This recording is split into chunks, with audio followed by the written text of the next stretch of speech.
Where'd the music go? Hello, hello, hello, hello, hello, everybody. How's everybody doing? I hope you're all going well, and you're excited to see the continuing adventures of Bloodborne. Hey, Eddie. Hey, Haggers. Hey, Margot. Yogi Bear. Everyone in chat. How's it going? We're back to do more Bloodborne and the adventures of the magical transforming weapon people.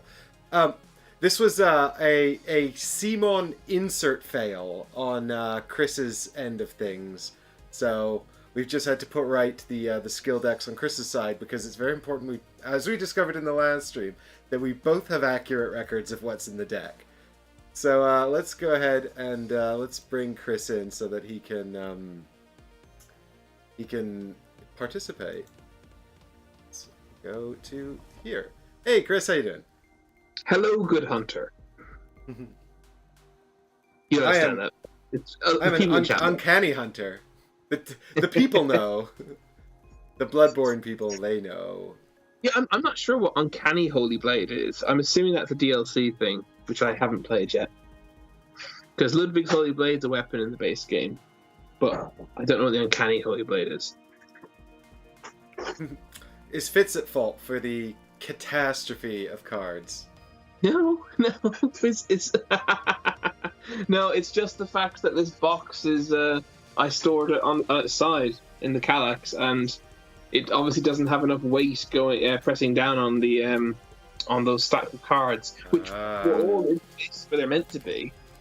But I've now learned that they cannot go. Well, if it goes on its side, then the Wells recording cards do not do their job properly.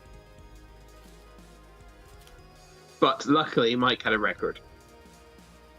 Johnny Caralta, we are playing remotely because we live in London, where there's a very serious pandemic lockdown, and we cannot legally get together to record. Otherwise, we would probably play in person, as we used to do for years and years. Yes, and for my, as someone who has committed many crimes over the years, I can give you a top tip. If you're going to commit a crime, do not live stream it for all to see on the internet. Yeah, live streaming illegal behavior on YouTube is bad. I mean, at least record the videos and then publish them and say you recorded them before it was illegal, if you're going to do that. Although I would thoroughly recommend taking things a bit more seriously, personally. Where are you from, Johnny? Are you from New Zealand or Australia by any chance, and therefore living a normal life? That would be nice.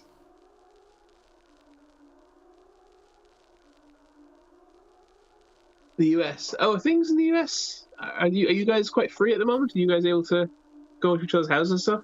Because we haven't been able to for ages. Well, I say for ages. Yeah, for ages.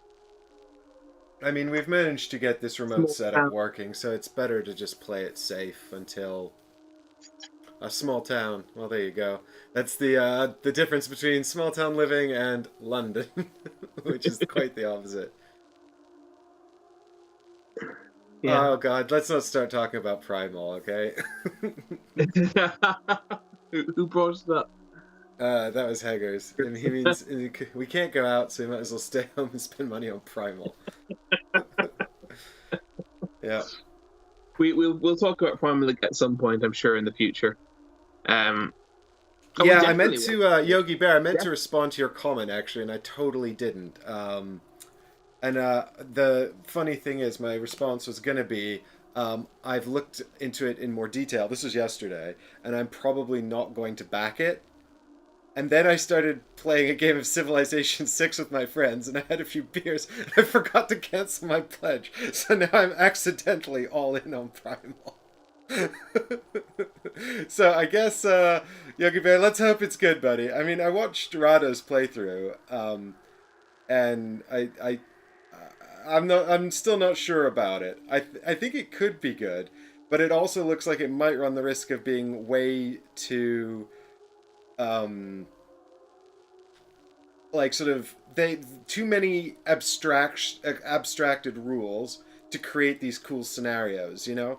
Like all the rules they had for sort of like jumping on the monster's back and stuff like that seems neat, but I don't want to have to remember rules for like sort of hundreds of different moves like that if it's all reasonably abstract for the theme of the game. Yeah. And he's like, sure, forgot. No, I genuinely did. I literally said to everybody playing the game, I was like, guys, remind me. Like, I'll have my other monitor open here with the pledge open, with it ticking down. And I just, oh, God, you know how things go in Civ. Anyway, let's not talk about it. The point is, we're going to play it on the channel. Who's excited? Yogi Bear, you and me praying together, buddy. I'm praying that it's going to be good. Look, the miniatures look awesome, if nothing else. I like the hunter miniatures for sure. I like the sort of the over stylized giant weaponry. It's not a style I typically like any more or less than anything else, but I kind of like how they've just embraced it and gone full into it. So that's cool. Although, yeah, the monsters themselves, I'm not sure what other games they could be used for. But I'm sure we'll discover in due course. What is this? Oh, Chris, these are the cards that we can buy in the marketplace. Do you want to know what they are? Oh, I think I managed to save. Counter-Strike, Bloodthirsty, Poison, Defensive. Correct. Awesome. I So had for those of you... erroneous cards. Not erroneous, the wrong word. I fought random cards by themselves somewhere, and I just assumed that's what they were. So... Oh. Exciting news, kids. This is, What's that? Someone's accusing you of hogging more game time, which I think may be correct.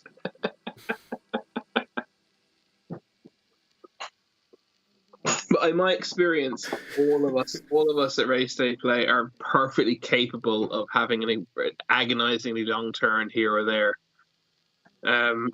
So. Listen, there is a, I mean, it's true. But also I think that it's also a lot more noticeable when you're watching it. Like, quite often when we're, like, filming, it's a very different experience to when we're just playing, you know, and hanging out. But if you want to see my solution, you can go and check out the series Michael and I did, where we played the Century series with all 3 expansions put together. And Michael and I played with the cube timer. So basically it just counts down you get like 2 minutes for your turn, and you just flip it onto the other person's color when it's not your turn, and you can amass time you save so that eventually you can have a really long turn. Although I think at the end of the game I'd amassed something like 10 extra minutes over Michael, but you know, that's like, yeah, it's basically like a chess clock for board games, and it's sort of configurable so it can do different things. I really like it, but we don't play with it very often because generally we're pretty good. It's a good idea. Some games need it, but yeah. I'm being called an attention hog and absorbing myself into the decisions. Guys, can we... I'm not going to deny any of these accusations. They're quite probably very true. But can we also appreciate the fact that I'm operating the whole stream? Like, that's not light work. Look what I where is it? Well, look what I made for you guys. Look at this. It's all set up now. Look at it go. Hey, Alessandro, thanks for joining in. Jorgen says, "Bring over the chess clock." Then, Jorgen, this is a competitive, cooperative game. I'm not going to put Chris under pressure to play quickly. He'll probably just we'll both make more mistakes, and then we'll die together. Like. There's one game that I would insist being played with a chess clock if I was ever to play again. That's Codenames, which I find I think I find reasonably enjoyable in the right setting. But oh my god, it's so slow. I've waited so long for such basic clues before, and also I think the guesses have unlimited time as well, don't they? Yeah, I don't think there's a timer in. But the one thing I have actually noticed about ironically, this is an irony in Codenames, is that typically the longer people take, the more likely they are to get it wrong. It's often your first gut instinct that's right, and then you just start overthinking things. It's like apparently in chess, the most players perform the first move, or not necessarily the first move they see, but a move that they see within the first minute or so of thinking, and then they spend the rest of their thinking time convincing themselves it's the right decision, and then do it. Eddie has... Alessandro, that's cool, man. He says he enjoyed the first episode so much he went back to play Bloodborne on the PlayStation. Nice. You know, I've been tempted to go back and replay it, having played the board game, because I'd never played the old Hunter DLC. I kept telling myself I'll replay it one day with the DLC, and maybe I will soon. But I have Demon Souls to replay still, the remastered version. Maybe after that. And I don't really play these kinds of single-player games on my computer because I don't have the time. But if I did, I would probably play that. Yeah, after we're done Resident Evil 3, who wants to see Michael do Demon Souls? And that would genuinely not be a fun experience to watch him do that, because like Resident Evil you can be bad at, but there's a limit to how bad you can be at it. But in Demon Souls, he'll just die constantly at the start. Like it'll take the joke to such a point that it just ceases to be funny. 10-hour-long streams. I'm just. I mean, yeah, I don't think. Do you know what I downloaded today? Actually, I downloaded the visual demo for Resident Evil 8 Village on the PS5. Ah, yes, I've played that. I'm very excited for Village. Have you? Mm-hmm. I don't think you have. It's a PlayStation 5 exclusive. Oh no, sorry, I watched the video. Not played. I played the video. There's a playable demo. There's a playable demo on all platforms coming soon, but there's a PlayStation 5 playable demo called Maiden, or The Maiden, which so you actually get to play the game. Yeah, but it's do you remember the Resident Evil 7 demo? Yes. No. I don't know if you played the demo or not before you played the game, No. but I played the demo of Resident Evil 7. I'm too scared to play the real game. It's basically it's a short wander through the first stage of the house, and then you get caught by Jack, I think, at the end. Okay. And that there's no combat or anything. It's just exploration. Apparently, this is the same. It's just exploration. There's no combat, and that's why I'm willing to play it. So you haven't played it yet? No, I haven't played it. I just downloaded it. I'll play it tonight. Probably. It's only probably 15 minutes long. I'll play it later. But I'm excited. I'm super excited for Resident Evil 8, even though I'm never going to play it. I'm going to watch it being played by other people. But I'm still excited about it. Watch us play it. I'm definitely going to play it. I'm so excited. Stream it, yeah, 100%. Yeah. Like, it's the most random thing that's ever happened. Like, we're a board game channel, but we stream Resident Evil games for reasons I can't explain. I'm not even a big fan of Resident Evil. I just particularly like 7 for some reason. Because it was so good. Oh yeah, Yogi Bear, Resident Evil 5 is not remotely scary. It's just hilarious. In fact, the number of scary RE games is quite limited, to be quite honest. But it also depends how susceptible you are to these things. Like, you know, they're all scary to me apart from 5, which I actually played by myself all the way through, and therefore is not scary. I mean, some of them are tense. Like a Resident Evil Revelations, I don't think is particularly scary, but it is tense. I was having a look at that because Michael and I were thinking about doing it cooperatively on the channel, maybe. I haven't played those ones. I played very few Resident Evils. But 2 was too scary for me back in the noughties. We decided to play Resident Evil 3 with Michael on the camera so we could make sure that he hasn't got COVID. Because he's breathing. We have to make sure his breathing's okay. COVID test. Right. Chris, this looks a bit different to what was going on last week. What's happening here? What's happened here is we've cheated. Openly and secretly, because we basically decided we wanted to play. So what we discovered, Mike and I were chatting since the last stream. We were looking through our boxes, and we discovered that some of the expansion boxes to Bloodborne, come with not only with their own campaigns, but with essentially side missions that you can insert in the campaign. And we decided that we don't know if we're going to, do another campaign after this one on the channel. So we thought we might as well stick in a side quest into this campaign. So we said, okay, cool, let's do Forsaken Castle Cainhurst, which, if you play the video game, as some of you have, is a very cool location from the game. Very mysterious. We said we'd do this one. Unfortunately, upon opening it, we discovered that we were supposed to have shuffled in an item into the consumable deck from the get-go of our campaign, which gives the chance that we will gain access to this side mission. We didn't realize that in time, and again, those of you who play the video game will recognize the Cainhurst summons as an item which does show up in the game. So we have decided to retcon it and just say we shuffled it in and just say we drew it. We had fortunate RNG and say we drew it. So we're gonna have to. As penance, I'm going to give up my bulk paper. Yeah, so that bulk paper that Mike drew at the end of the last episode, he didn't draw after all. He actually got the Cainhurst summons, which says reveal the Forsaken Legacy Cainhurst summons card, which is the top card of this this deck. Uh-oh.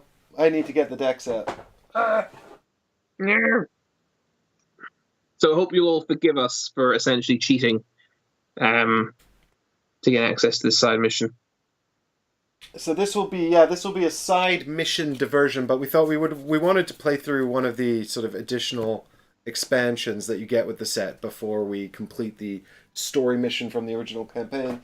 So you guys can check out how these work. There's in the Cainhurst box, there's actually a full Cainhurst campaign, which has one introductory chapter and then two separate branching paths off of that chapter. So the additional chapter 2 and 3, well, there's two versions of each chapter 2 and 3, depending on which branching path you take. The total of 5 different chapters in there to play through. But because we're not playing through that, because we're not playing that campaign, we're playing the one from the core set, we thought we'd do the Forsaken Legacy, which is the sort of integrating this as a chapter into the campaign you're already playing. So yeah, we'll see how this goes. Hey, Zero Regrets, how you doing? So the top card of the deck is Forsaken Legacy Cainhurst Summons. Do you have that, Mike? Yes. And I flipped it over and it says bonus chapter, Cainhurst Summons. Hopefully I've got my green screen working again so we can all Oh, no, that's not good. Let's try this one. He can't sacrifice me, Difter. If I die, we lose. This is true. That's what's not true. If I die, the clock runs out, and we'll both lose. It's sort of true. Oh, your camera's doing that thing again. Yeah, I was playing with the green screen before we set up. I'll probably spend some time after this stream to futz with it because it is being alright. If it helps, if it's really hard for you to read where it is, I can read it. Whilst I can read it okay. I'm just trying to get it so that it can be read by the people at home as well. There we go. Cainhurst Summons. An old blood-stained summons inviting an honoured guest to the forsaken Cainhurst Castle Cainhurst. Rather bafflingly, it is addressed to you. Once this chapter has been completed, you may choose to venture to forsaken Cainhurst Castle. If you do... I'm confused because in the very top text they call it Forsaken Castle Cainhurst, and then in this text they call it Forsaken Cainhurst Castle. Which is it? I've got to know. Needed a proofreader. You may choose to venture to Forsaken Cainhurst Castle. If you do, you may attempt the Forsaken Legacy bonus chapter before continuing your campaign. Neat. That's exactly what we're going to do. No, that's terrible. Why was it? God, did you guys see that? That's terrible. Need to fix this green screen. All right. Bonus chapter. More game. Okay, it says here, this chapter only uses 2 enemies, Bloodlicker and Lost Child of Antiquity. Oh yes, we got a race set up in spaces 1 and 2. Yogi Bear says, unforgivable printing error. Throw the whole game in the bin. I My would. God. We would throw the whole game in the bin, except there are too many boxes and we can't be arsed. So I got... Oh, what's happened to your camera? Yeah, I'm just, I don't know why it's done that. Hey, look at that. There's the Bloodlicker. Looking, really gross. Did you randomize the order of these things? Yeah, so he's number 1, the Bloodlicker, and he's the side with 2 fast attacks, unfortunately. And we've also got the Lost Child of Antiquity. It doesn't look like a child at all, but a rather older person. And he's the side with 2 medium attacks, so we've got both of them on their fastest possible side. Cool. Something I just realized, if we die during the side mission, if we fail the side mission, do we have to start the whole campaign again? I mean, that's... Yeah, there wasn't any additional rules for, going back or whatever. Oh well. Hopefully we haven't done something stupid. We probably have. Hopefully we haven't bitten off more than we can chew. So in this setup, we just set aside the rooftop / Queen's Chambers tile. All the Cainhurst tiles are shuffled into a stack, and the entranceway lamp tile is where we start. And we're going to have two special rules, which are Forsaken Legacy cards 1 and 2. So the top two cards of this deck, of this chapter deck, come into play as special rules straight away.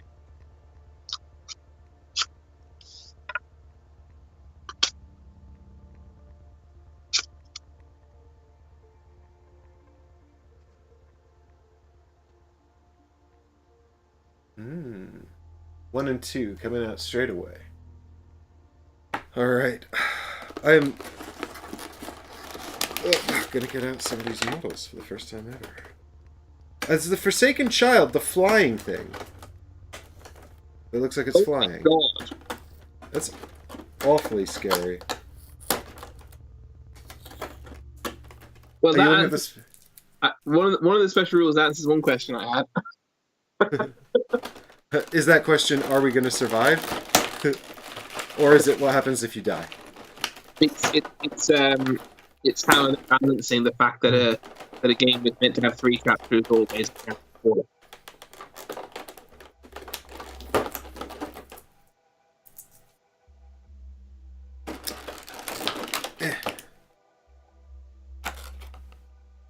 All right, here's your crazy oh god, this camera, guys. I'm gonna have to do something about this component camera. Bear with me for a moment. Hopefully this won't crash the stream.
Alright, folks, hopefully that's looking a little bit better.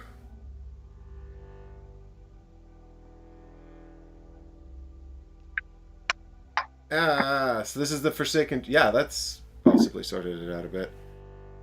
Yeah, sorry, Jorgen, there's no sound when I go into that perspective just because I haven't set up microphones, because you're not supposed to see that, but I think it comes up literally every stream with me going into that component camera to fix it. But, yeah, the child has a beard, and also great wings. It's got an exposed spine, a little taily tail, and it looks like it's like, boo, Ascaria! So I got 4 of those. Whoa, this model is cool. I like the look of this model. I don't think we're using this one, but it's very cool. Actually, there's a bunch of cool models in this box. Look at this.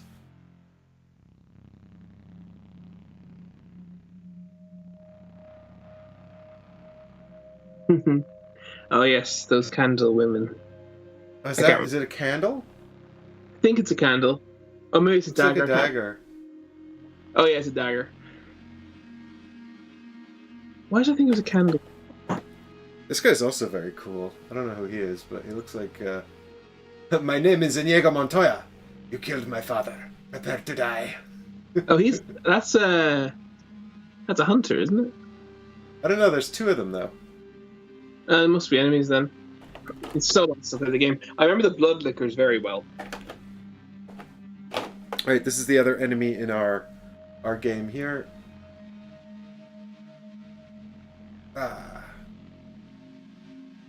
Oh, she looks like she's been licking a lot of blood. Yeah, they're just engorged like leeches. Oh, that's horrible. So nasty. Reminds you a little bit of Marguerite from Resi 7.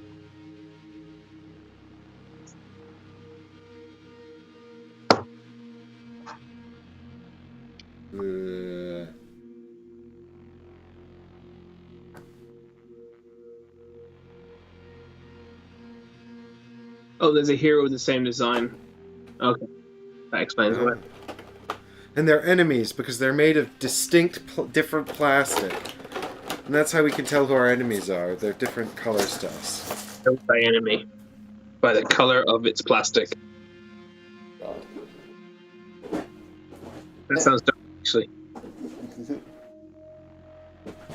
Right. We got our Bloodlickers. We got our Forsaken Children. Our Lost Children of Antiquity is even. So that's it. Now I'm getting out these special rule cards. Okay, we got Blood Dregs, which is illegible.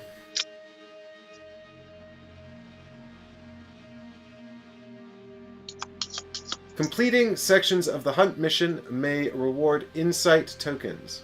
Blood Dregs. Place them on this card. At the end of the hunt, hunters will gain rewards based on the number of Blood Dregs collected. Cool.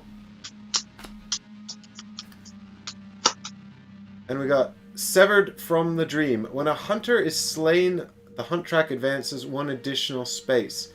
Hunters do not gain blood echoes from slaying enemies during this chapter. Okay. So what we're here for is basically just... I don't know. What are we here for, Chris? I assume the Blood Dregs and the... Yeah, the Blood Dregs, which we can trade for mighty rewards. So I guess there's no reason for us ever to go to the Dream in this one. Voluntarily, yeah, because the only reason to go to the Dream is to spend your hunt tiles, right? Exactly. So that's Blood Echoes, yeah. Yep, Blood Echoes. And then this says, Forsaken Legacy, start of the hunt, reveal card 3. The Forsaken Legacy bonus chapter does not utilize insight missions. At the end of the chapter, whether reached by completing the hunt or the hunt track ends, reveal card 15. So you can't lose the campaign whilst here. Maybe not. Well, you look at the same... presumably, if we reveal card 15, then, I mean, it could have bad stuff on it, right, as well? Sure. Yeah, but I don't think you can fail. You can fail the whole campaign. We'll find a way. Right? Were we supposed to make a deck of these tiles? It said to set aside the Queen's Chamber, so I'll put that away. And then you make a deck of the rest. What did you just read there? The back of the setup card. Oh, yes, sorry, I hadn't seen that yet. I learned the hard way to read the backs of the cards. Yeah. Oh yeah, start hunt reveal number 3. There. I was looking. That's what I was looking for. So our hunt mission is card number 3, Forsaken Legacy.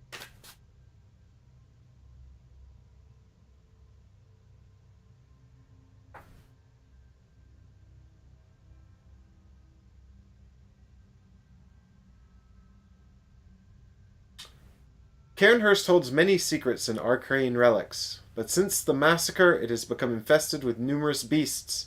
If we are to access such treasures, we will need to clear out those that remain. God damn it. Reveal card number 4. Place 3 insight tokens on this card. Each time a Bloodlicker is slain, remove 1 token from the card. When this card and card 4 have no tokens, reveal card 5. Alright, so we gotta kill Bloodlickers. And whatever card 4 says. It's also got the same text at the start. And it says... Each time a hunter interacts on a treasure space. Flip an enemy action. If basic, spawn 1 blood liquor in that space. If ability or special, spawn 1 lost child of antiquity in that space. Place 3 insight tokens on this card. Each time a lost child of antiquity is slain, remove 1 token from this card. When this card and card 3 have no tokens, reveal card 5. So essentially, in order to progress, we need to kill 3 of each type of enemy. Yep. Nice and simple. It's completely doable. 4 and 5 health. Do you know what I'm going to do? I'm going to put these tokens actually next to the enemy cards, because that makes it a bit easier for me.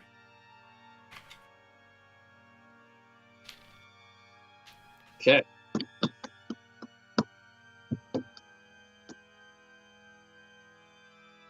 But when we die, we lose an extra hunter's track time, don't we? So we've got very limited time to resolve this situation, I think. Are you interpreting that as if we die, we advance it twice? Yes. Is that not correct? Yeah, I wasn't sure. Well, I mean, why would they call it out if it wasn't distinct to how it normally operates? Yeah, I guess you're right. So when you die, so if we both died in one round, it would advance 5 times, once at the end of the round, and also twice for each death, right? Is that how we're interpreting that? Yeah. Okay.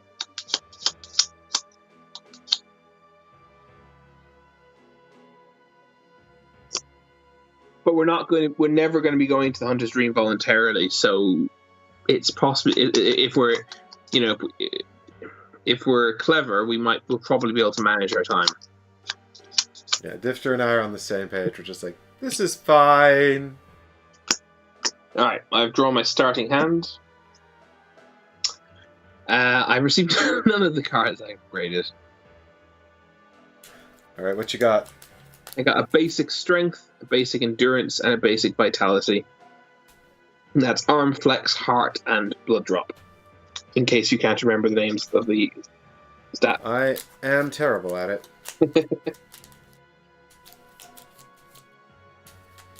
Okay. When you realize the rules aren't always in your favor. It's a cooperative game, the rules are never in your favor. I have drawn Second Wind. When used for a non-attack action, heal 2. Could be useful, especially if we're not going to the dream voluntarily. I've got Stagger, basic skill card. Mm-hmm. And Swift. This attack does +1 wound and +1 speed. Sweet. That's good for you, especially because you are slow. I'm on medium speeds, but our enemies are very fast, so I'm currently in a good place to hit a lost child of antiquity. And let's have a look and see what their abilities are, by the way. So we've got a Bloodlicker here who's got 2 fast attacks, and they do 2 damage each, and the special has Stagger on it. Uh-oh. And then they've got a ability as well, Blood Frenzy. Flip another enemy action. Bloodlicker's next attack deals +1 damage for each blood echo on the hunter. Well, that doesn't do it in the side mission. That doesn't really matter because we can't have blood echoes unless something else gives us blood echoes. We'll have to wait and see. So basically, her ability is just do another one of the other 2 attacks in this mode. Well, you could. Actually, it says hunters do not gain blood echoes for slaying enemies during this chapter. I think there are consumables that give you blood echoes. It is possible we'll get 1 or 2 blood echoes throughout this mission, but for the most part, in the side mission version, that ability doesn't matter too much. Well, let us not try to collect any blood echoes, because we're probably going to be quite precarious, and we don't want to go to the dream or anything anyway. So he's got Wing Slash. You can't really see his wings in this picture, so I was surprised to discover he had... Oh, it's because he's walking on them. Yeah. Huh. So he's got Wing Slash, which is a medium speed attack, 2 damage. His special is Screech, which stuns, cannot be dodged, targets all the hunters within a space. And he's got this Grab and Fly. Unless the hunter dodges a quick attack mode, they and the lost child are moved 2 spaces towards the nearest enemy, then the hunter suffers 2 wounds. And you have to dodge that at fast speed as well. Ooh. I say we kill them all before something bad happens. Yeah.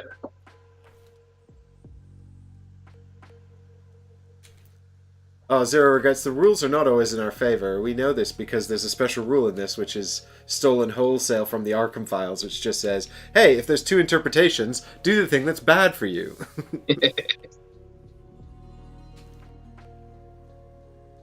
Okay. Who wants to go first? I don't mind. Do you have any particular thoughts on this? Nope. I think it's first because it's the first round. I think it really doesn't matter. I think whoever goes first is just going to start wandering and looking for enemies, right?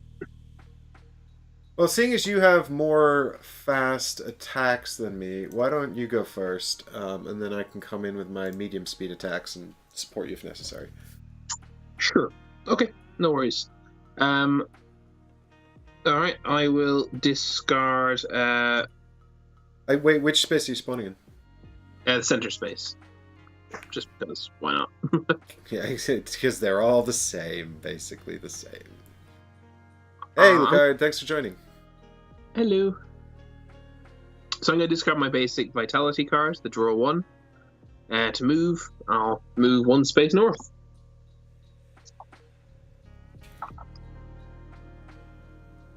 Okay, and you have drawn the tile that has like sort of a T-junction on it with an enemy that spawns on your side.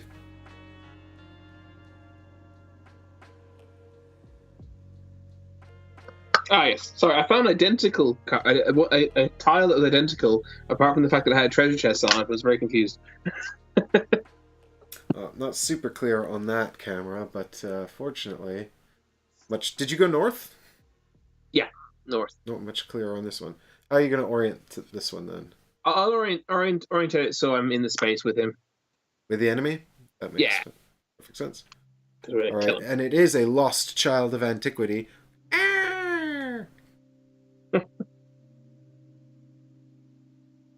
Okay. You can do it, Hunter Man. What I'm actually going to do, I've only got 2 cards left in my hand. I'm actually going to end my turn there and allow the enemy to activate. Good thinking. I'm so glad that you remember how to play this. Because I've got a dodge card and a +1 attack card, and I'm faster than he is. This makes sense to me. So he's going to initiate a combat with me. I'm going to choose to fight back, placing my basic strength card in my first quick cut slot, which modifies it from speed 3 damage 1 to speed 3 damage 2. I've left you, by the way, with your Rosmarinus pistol. I presume that's correct. Yes, yeah, I'm going to have that on me, please. All right, let's find out what the Lost Child of Antiquity does then. Mm-hmm. A basic attack, which is a medium speed 2 damage attack. Medium speed 2 damage. So I'm going to use the dodge card that's still in my hand into the other quick cut slot, which dodges successfully because I'm dodging faster than he is, than he's attacking. I instantly clear the slot and discard that dodge card.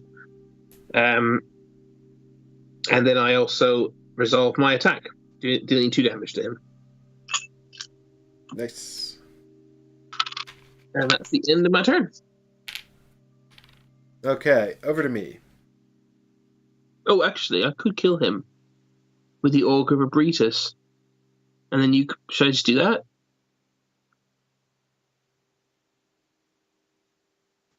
So the Augur of Abritus is the special item I have from the last chapter, which allows me to just deal 2 damage to one enemy in my space and then move them 2 spaces away.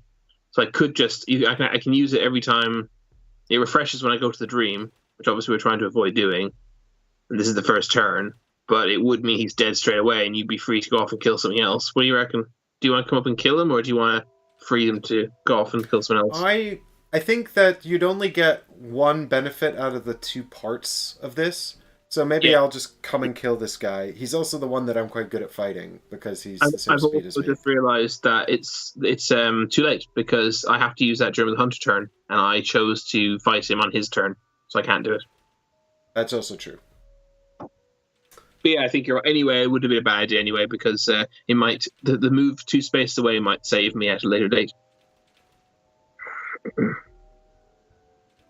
Okay, so I will spawn in the middle space also. And now I'm trying to think what I'm going to use to...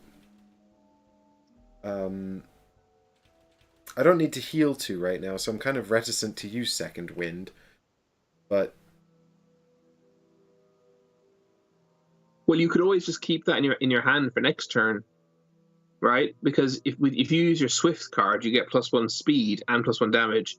You'll kill him before he attacks, before he hits you.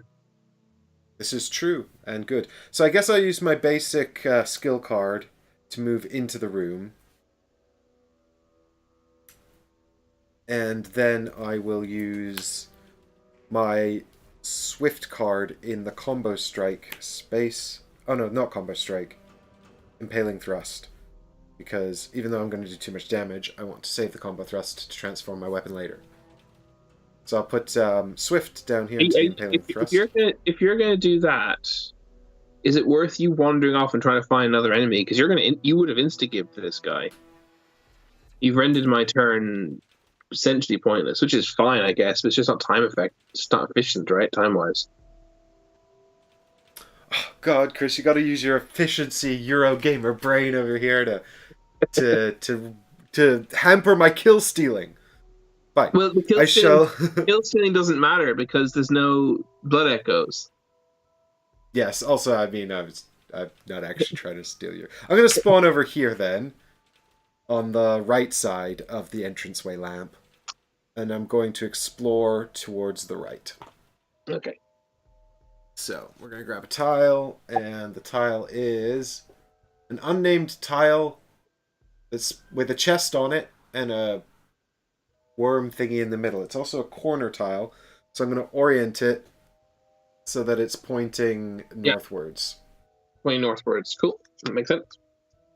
Yeah, that's another child of antiquity, so you're going to be able to just destroy him. That's perfect. So I can move 1 space in for free, and this little guy shows up and he's like, "Oh, I'm going to get you." And I'm like, "Oh, you think that's what's going to happen?" And in fact, he's not even spotted me. Ooh, and there's a chest in this room too. That's exciting, isn't it? Stealth attack him. Yeah, I'm going to stealth attack him. Super secret stealth attack. So I will put my Swift attack card here into the impaling thrust space of my player board.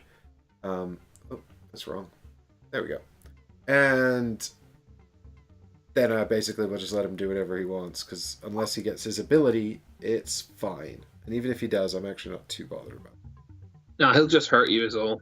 Yeah, and then I can just use Second Wind to reclaim my hit points anyway.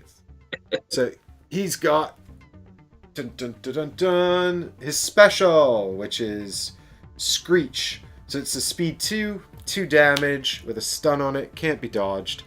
I mean, it doesn't matter because I'm going to kill him anyway before he can use it.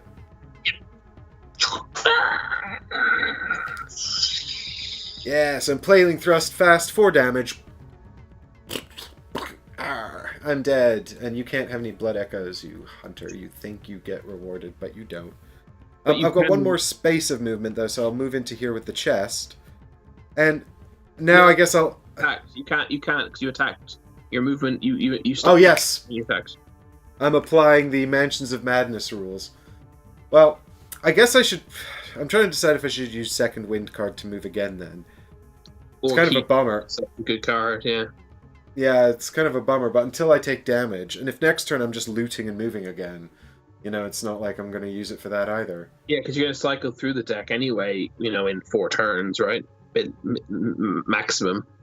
Yeah, so I think I'll probably just use the Second Wind card to move now and hope that I come back to it soon, rather than later. Yeah. Alright, neat. So that's the end of both of our turns. Yeah, no enemy activates on your turn because no one is within a space of yours, so we just move the hunt track on 1 space, and we draw back up to 3. Yes.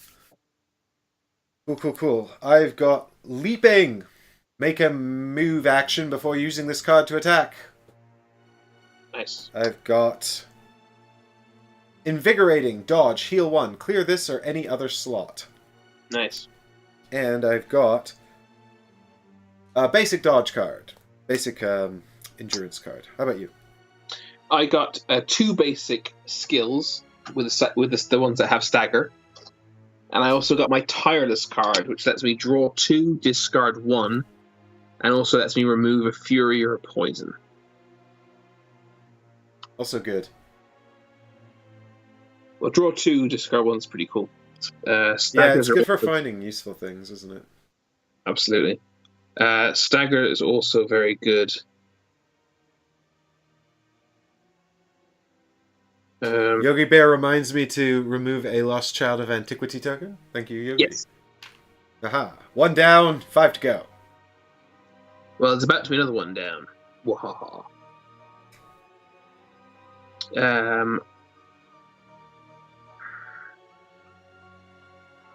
Are you going to go first?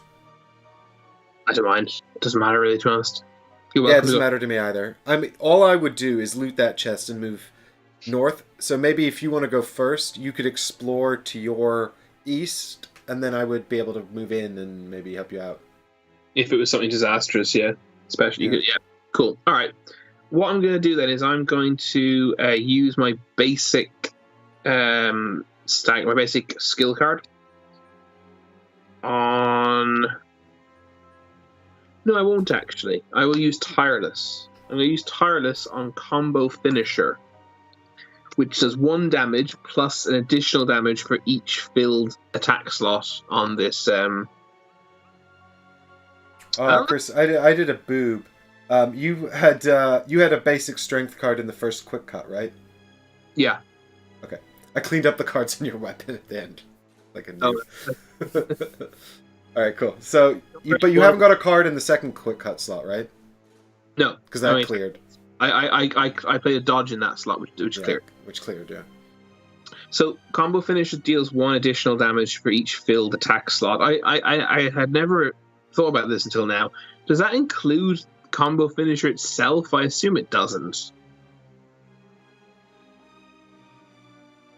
Combo Finisher deals +1 wound for each filled attack slot. I would have thought yes, because it's a filled attack slot, isn't it? Yeah, I guess so. It doesn't. In this case, it doesn't matter because it's doing 1 plus either 1 plus 1 or 1 plus 2, depending on how you interpret that rule. It's enough to kill this guy, regardless. But yeah, I'm not sure how that goes down. Well, on the one hand, I mean, the real question is whether or not is this ambiguous? Because if it's ambiguous, then we have to rule it against our favor.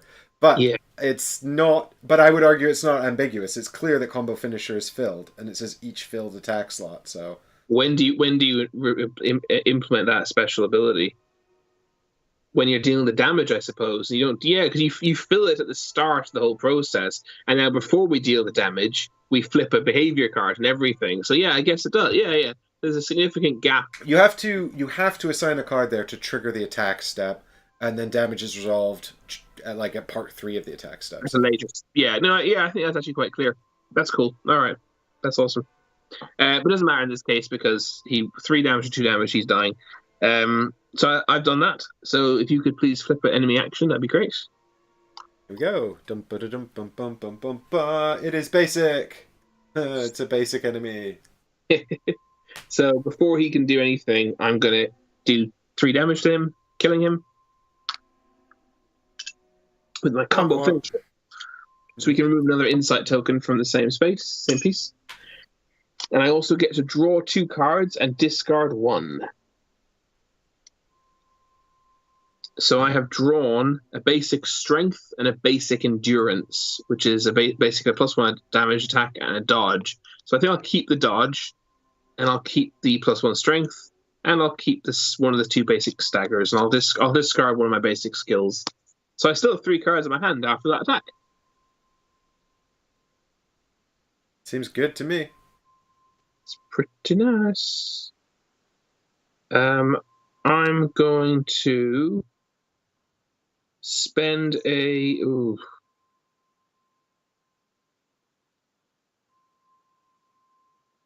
I actually think I'm going to spend the strength and keep the stagger because I think staggers are really important for me because I'm so quick. So I'm going to scale strength for movement. I'm going to move one north, northeast, and then move one east through the doorway.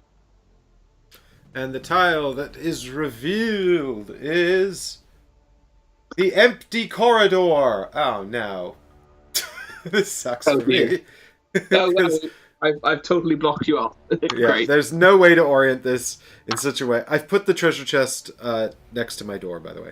I also did that because that just was convenient for me. Seems reasonable. So I've got no more. Well, I might as well just use my last 2 cards to move into that space and open the chest. I feel, oh wait, but it'll spawn an enemy. Oh, is that what happens when you open chests in this?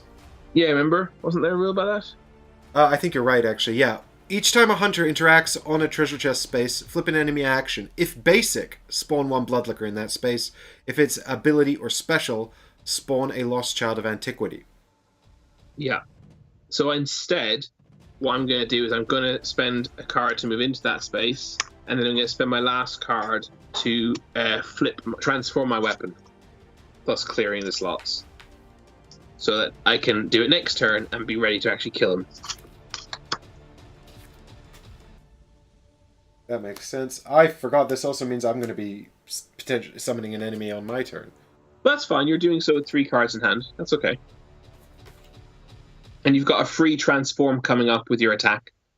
And you've got exactly. a dodge. Multiple I'm feeling dodge. very confident about it. I just didn't realize I'd be attacking an enemy. That's fine. I've actually got... Although, to be fair, if I summon a Bloodlicker, I cannot dodge her attack. I'm not fast enough. Well, you have a heal at least. I've got a healing dodge, and I've got... Second wind is near deck. You'll be okay. Yeah, I'll be fine. You'll be able to take down 1 Bloodlicker without it killing you. And then you can train. You also got the repeating pistol. You could stagger it, hopefully, if it's a basic attack.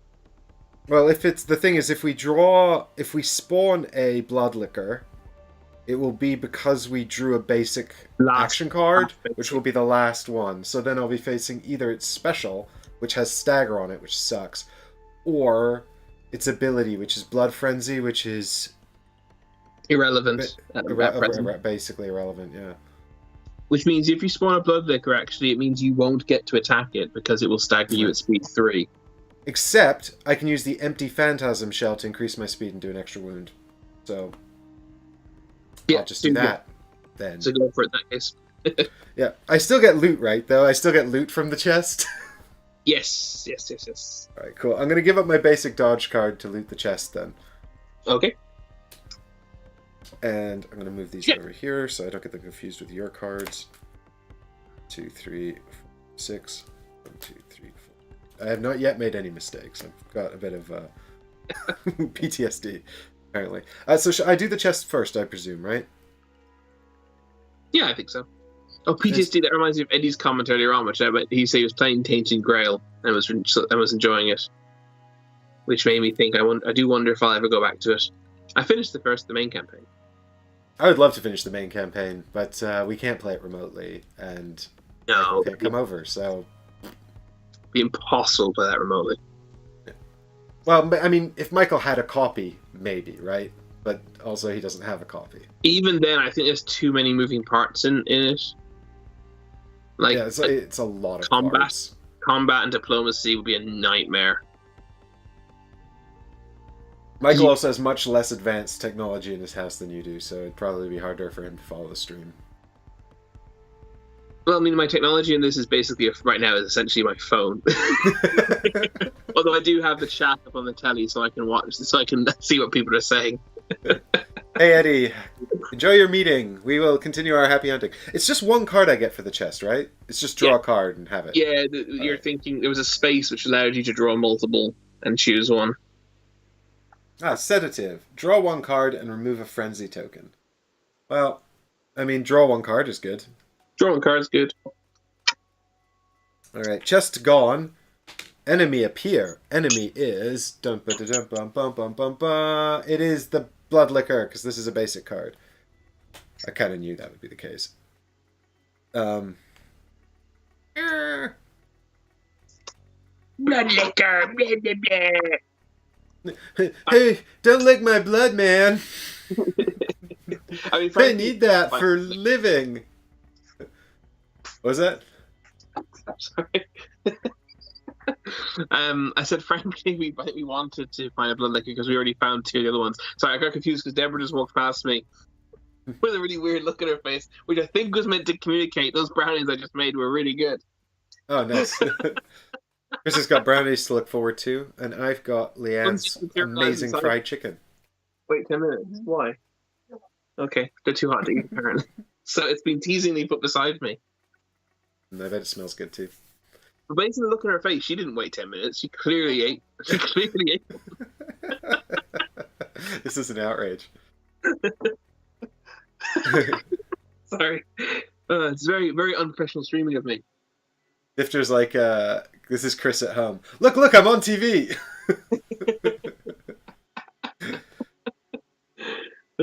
Alright, so I know that this thing's either going to do its ability or its special, and its ability is just its special. In fact, if it does its ability, it could be a basic or a special, because I'll have to reset the deck. No, I won't. Hang on. No, if it does its ability, it will be a special. It'll be a special. And if it does it, yeah, and if it does a special, it'll be a special. So it's doing the special, which is a fast attack. You do have to draw. You do have to draw because it does matter if we when. Oh yeah. Exactly. But first, I'm going to set up what I'm doing. I'm going to assign leaping to combo strike, and I'm going to use empty shell to increase the speed by 1 and add an additional damage. And I just tap this, right, Chris? You flip it. No, flip it over. Flip it. There we go. And then speed 3, which is exactly the damage. So it is the special. I can't dodge it, even though I have a dodge card. I'm A, not fast enough, and B, no spaces to do that anyway. But I can do... So I'll take 2 damage from the attack, and I will deal 4 damage in return, which is not quite enough to kill it. But that's okay, because I'm going to... It's the reason the free transform doesn't help Yogi is because... dodge is resolved before the attack is resolved, and it's upon the attack that he gets the free. His special power is after attacking with combo strike, transform weapon for free if you want. So he hasn't got the slots available now, unfortunately. But that's okay, because I'm just going to swap this over to the other side now. Yeah, exactly. And because you use the empty phantasm shell to make your attack speed 3, the stagger does not work because it's at the same speed as your attack. Exactly. So that's got me around the enemy's stagger. And now I'm probably just going to let it attack me again because then I can kill it, which is all good. So at the end of my turn... You don't have to let it attack, you can just attack it yourself if you want to. Well, so here's why I'm thinking I'm not going to attack it myself, because then I'd be putting the dodge card, my last card, into that space, and then we'd both do an attack and it would hit me again. But I know its next attack is its special, which is fast, so I can use my dodge card to dodge this, using one of my quick stab spots, and then I'll clear the dodge, which will deal the last damage and kill it. And I'll heal 1. Because when you clear... Okay, yeah, fine. Because now I'm on the combo side of the clear slot combo side of this. Yeah, that's true. I didn't realize you were going to kill him via the clearing. I thought you were going to kill him via the attack. I thought you were going to play the dodge as an attack. That's fine, yeah. That's an even better idea. I'm going to eat my brownie. Oh, Chris got brownies. This is outrageous. I got 1 brownie. I want 1. No. That wasn't 10 minutes. It wasn't 10 minutes, no. Okay. It is very rich and very warm, but perfectly edible. I hope they're nice and gooey. I like the gooey brownies. Yeah, I like gooey brownies too. They're quite gooey. Yes. You All take your right. turn. I'm just gonna indulge. Hey, Rory, how you doing, man? And Heggers is envious of your brownies. Just back them on Kickstarter. The Kickstarter's been delivered. I don't The know. special Bloodborne pledge that came with brownies. The wave 2 of Bloodborne is just brownies. um, okay, so the enemy, the whatchamacallit, this Bloodlicker is going to attack me because What? it's a jerk. So it's going to use. I'm going to not prepare an attack against it. It's going to hit me with its special. No, it's the ability. Sorry, hang on. It is the ability, which is just its special. Well, oh no, it draws another card actually, doesn't it? This doesn't really matter, but it matters in terms of game administration, but it doesn't matter in terms of how these events are going to play out. Brownie FOMO. I tell you what, we'll put a free brownie into the Patreon Can I have brownies as a Patreon reward? tier. Yeah. And you get a brownie, and you get a brownie. Everybody gets brownies. They're really nice, actually. They're really good. Okay, here we go. That is reasonably well randomized, and the new card that it will attack with, which does +1 damage per blood echo I have, is basic. So I could actually stagger it with my pistol, but there's literally no point. Also, then it would skip its attack, and I couldn't dodge it. So screw that. Yeah. I'm going to instead assign my card here to quick stab, and this is invigorating.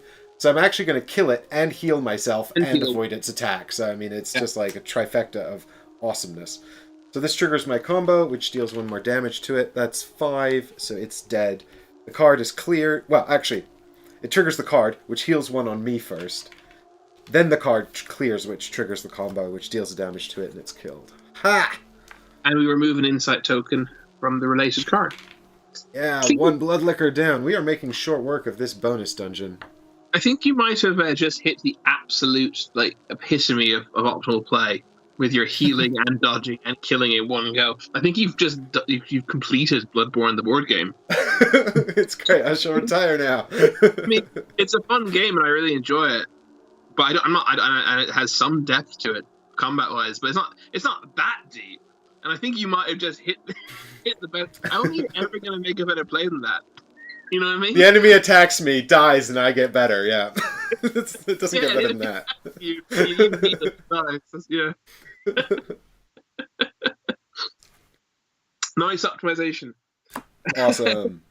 Right, end of the round. We're halfway towards our current objective, and we're moving on the hunt track. One more round. We're drawing cards. Beep boop. Beep beep beep.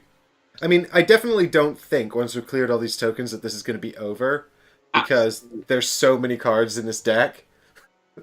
Oh, by the way, when I drew 2 and discarded 1, you did all that, right? So I only have 4 cards in my draw pile now. I've got yours face up again, so I'm not keeping your deck like that. Okay, no worries. It's just quicker for me to find them. I drew leaping and rallying, which are both strength cards, and I got a basic dodge. +1 and heal 2. Leaping is +1 and you may move. That's the one I had last time. It's really cool. I did get to use it though. Yeah, we basic dodge card. All right, and I will draw. So I've drawn a basic dodge. I've got a basic skill with the stagger on it, and I've got another basic skill with stagger. Okay. That's fine because I'm not even close to any enemies. Although they are going to respawn in a minute. That's true, actually. But it's also like I don't really care about the Child of Antiquity, right? Well, let's see what comes out of your chest, shall we? Well, yeah, you're kind of stuck. You have to go backward. You have to go back towards the... Yeah, I'm going to have to go back into the central tile. I don't really want to be there when everything respawns, or I'm going to start triggering them both. But you have 2 turns before things respawn. Yeah. You say they're about to respawn. They're actually not. Yeah, I mean, yeah, I've got 2 turns, and also, like, there's nothing else for me to do here, so... Yeah. I'm just trying to decide now if I want to keep... What I want to do in terms of... do I want to keep the dodge in my hand or not? Because I have a heal too, so I could heal after an attack as well. But leaping isn't that useful, frankly, in this circumstance, because it's going to spawn my space, whatever I get.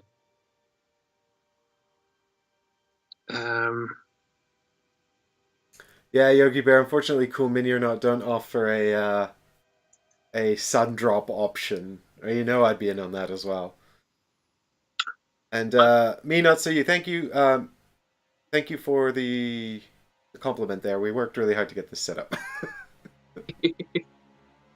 And yeah, Yogi, I don't have a lot of flour either. I haven't had bread for a long time. I'm a type 1 diabetic, so I don't even get to... I haven't had brownies for a long time either, but I can remember them.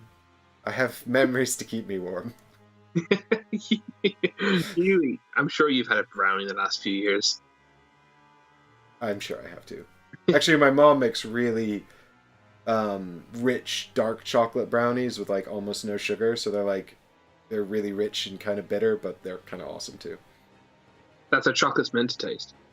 Bitter. I do like black coffee, so. Right, I'm going to discard leaping, I've decided. Right.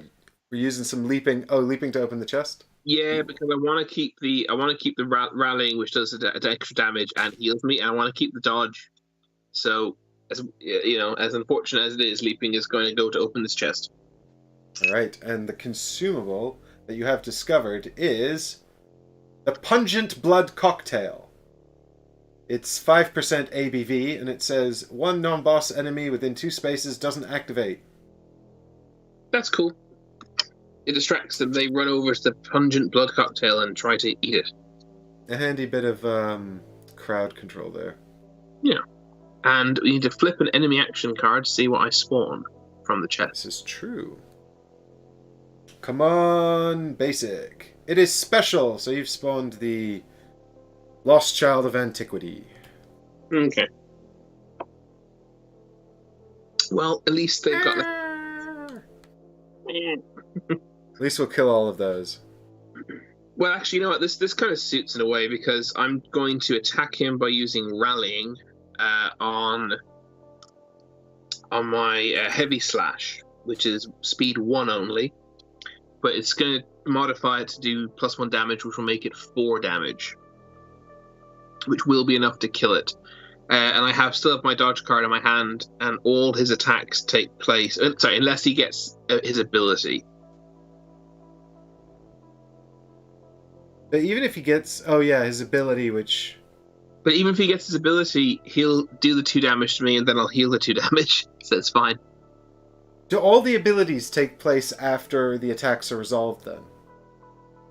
No. It isn't. So, yeah. When does his ability take place, then? At speed 3. Right, it does. Okay. I don't know why they don't just put it as a sort of... to look like a speed 3 attack, then. Why they sort of put it in text, you know? I don't... Yeah. Maybe it's because of the way the attacks are all distinct, but I would have thought they would have used the same... It's not an attack insofar as you can't stagger it or anything, right? You can't stagger it, and you can't use firearms on it.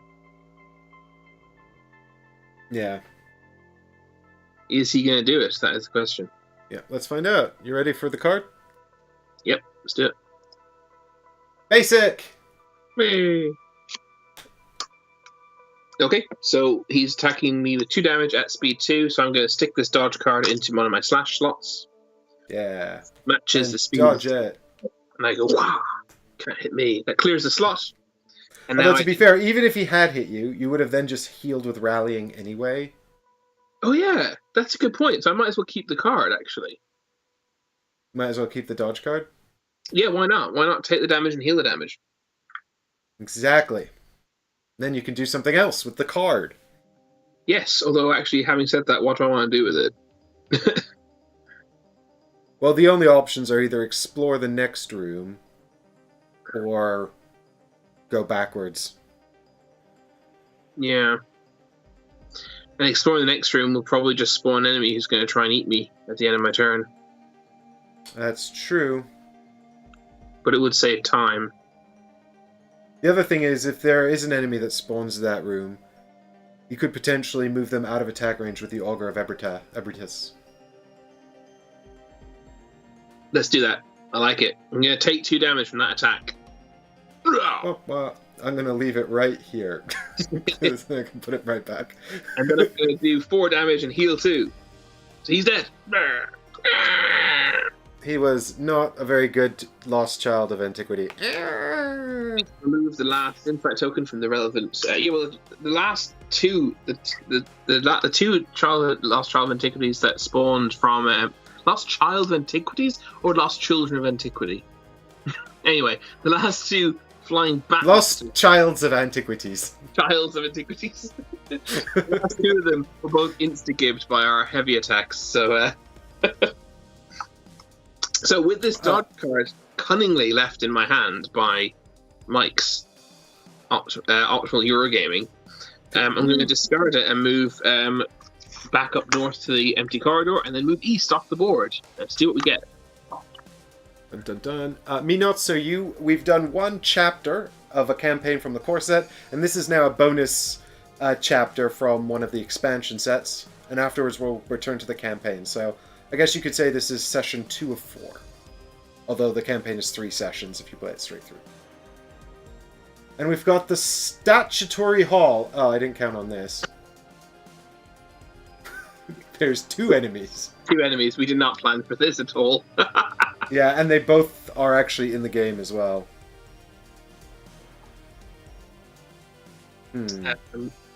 Hunters suffer -1 speed to dodge while in this tile. Oof. That's fine, you're not doing any dodging. Unless you can always back out into the empty corridor. No, I can't. Don't have enough movement. Oh yeah, you're right. Well, at least you can make 1 enemy run away. Exactly. It should be fine. Yeah. So I'm gonna orientate it so I'm in the same space as the chest, because why not? Makes sense to me. We spawn 1 of each enemy in the hole. And I think I'll probably what we got left in the deck? We got 1 of each card left in the deck.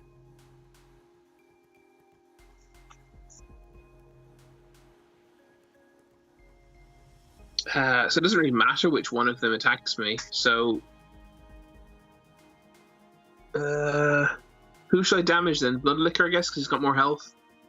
Yeah, I would do the Bloodlicker. Also, it's faster, so it's probably a bit harder to kill. Yeah. Okay, so I'll move him 1 space away from me, because I can't move him 2 spaces, and he takes 2 damage. I mean, technically you could move it into the other room, but it's all the same. Well, moving it into the empty corridor is useless, because it'll, yeah. You know. It'll still reach me, yeah. Yeah, it'll reach you, whereas this way it won't. Yeah.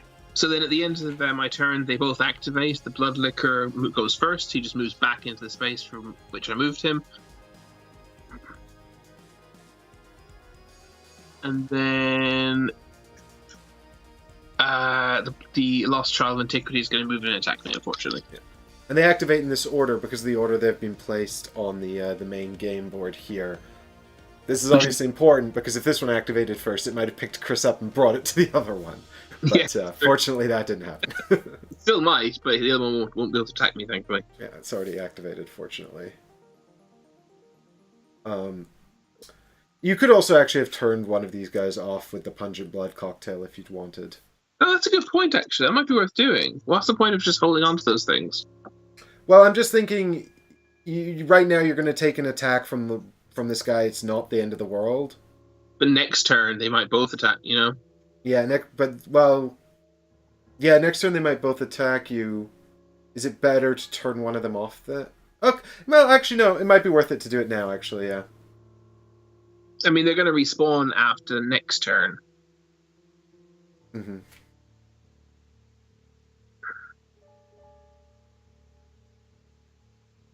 Yeah, I'm going to do it. I'm going to stop the Lost Child Antiquity from activating at all. Back to your space, child. I threw a Pungent Blood Cocktail on the floor and he went over and smelt it while I stood here staring at the chest. It also means next turn I could potentially loot the chest. It would just spawn another monster, so maybe not. Yeah, that would spawn another monster. That would be a lot of monsters. Yeah. Maybe not the best idea. Now it's me, right? Now it's you, and there's no... Yeah, I can't think of it. Yeah, you've got literally everything exciting happening over here, and I'm just down here, like, picking my nose going, oh, this is a dead end. Alright, so I'm going to give up a basic skill card here, which gets me 2 points of movement, which puts me back here. And then I'm thinking maybe I'll just move south. Yeah, because at least you can potentially do something with your turn then. Yeah, I mean, even if I spawn an enemy in there, I'll have a dodge card left over. Yep. So I'll spend the other basic skill card to move into the entranceway lamp, and then spawn a tile. And the tile is... it's 2 enemies again. And neither of them are going to be in my space.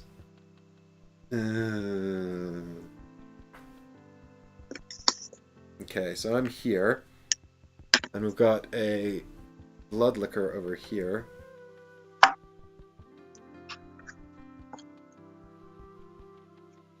Which way do you orientate it? So the Bloodlicker on the right or the left?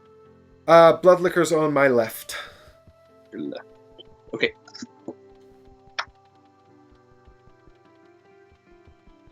Yeah, this is not ideal. Oh, hey guys! I'm thinking I might Run away. retreat, because otherwise they're just both going to move in there and attack me. I can probably use the repeating pistol to stagger one, because one of them will probably do a basic attack. I think there's 1 attack left. Basic, so that's a 1 in 3. That's a 2 in 3 chance, because there'll be 2 attacks I'm defending against. But then I'd have to be able to dodge the other. Yeah, there's 1 basic attack in the remaining 3 cards, right? But they're going to draw 2, so I'll probably see it. So I can probably use the repeating pistol against that. And then I can probably dodge the other attack, because I've got an open fast spot. So maybe I just stand here and let them both come to me. Try and murder one next turn. Yeah, I mean, dodging does a damage, because when you clear a slot, you do a damage, so... Yeah. Can do damage to the Bloodlicker, and then... You do have a sedative if you wanted to draw a card, of course.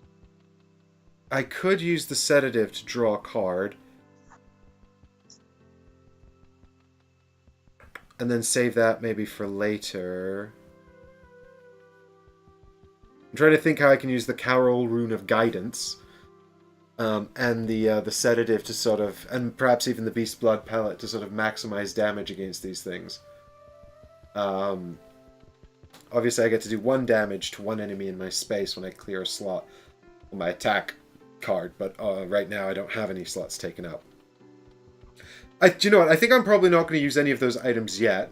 I'm just going to stay here, let them come to me, avoid their attacks, see what I draw next turn, and try and maybe use these 2 to kill something and do a bunch of damage. Yeah. We want to prioritize the Bloodlickers because that's what we need to kill for the objective. Yes. And also, you and I should probably try to reconvene in the empty corridor, because I'm sort of conscious that there's going to be a lot of enemies coming back around the Blood Moon down here.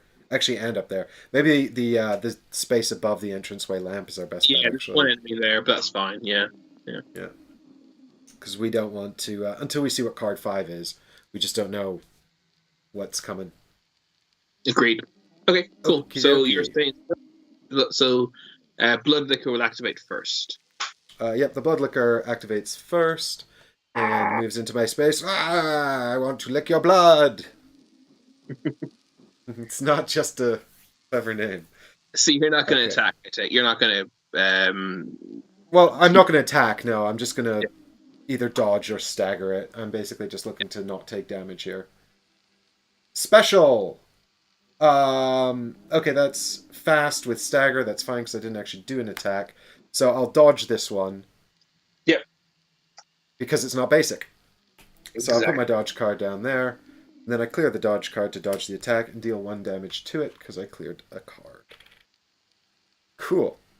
And then the other guy, the Lost Child of Antiquity, activates and moves into my space. And he's going to do... Please be the basic and not the ability. Oh, it's the ability. Damn it. Well... Can't do anything about that, but never mind. So the ability is he picks me up and moves me 2 spaces towards the nearest thing, which is nothing, and then I take 2 damage. Yeah, I guess the nearest thing I guess is the Bloodlicker, right? Which is where I already am. So And you lose 2 health. So you're down to 3 health now, right? Yeah, I'm down to 3.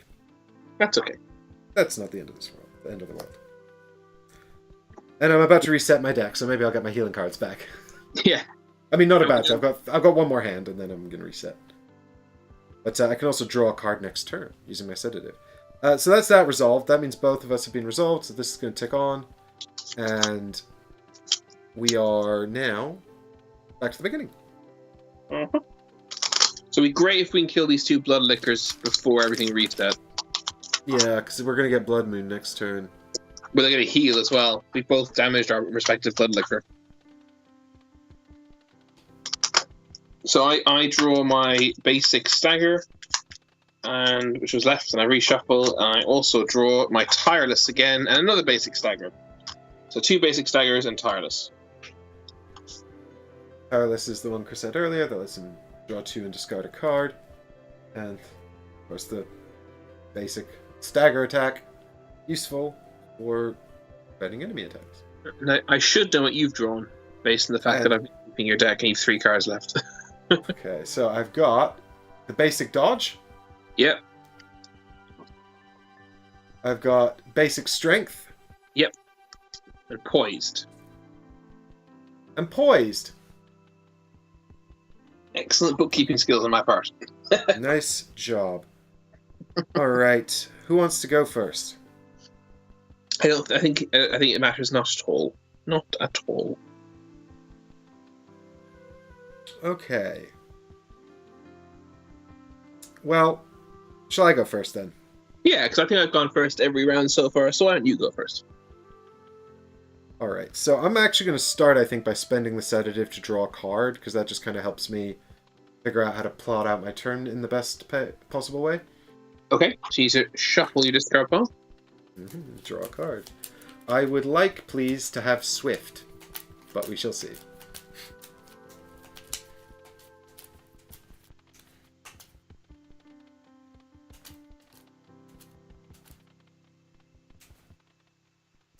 Okay.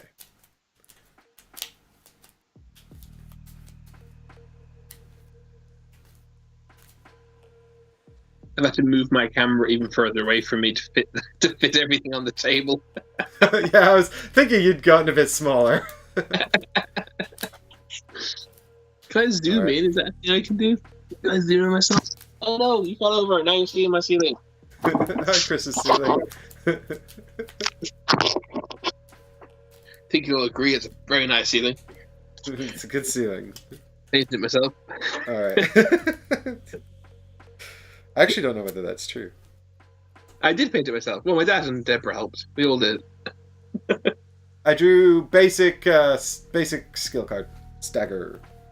That's actually okay, though. I'm kind of okay with that.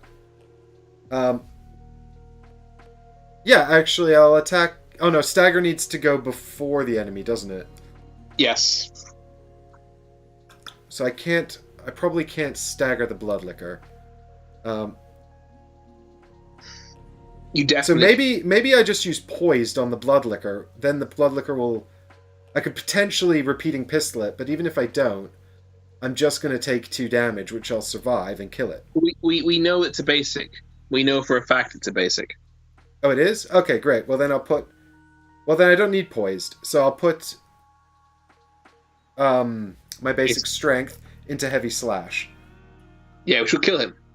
Yeah, and it will kill the Bloodlicker, and I'll probably just stagger its basic attack.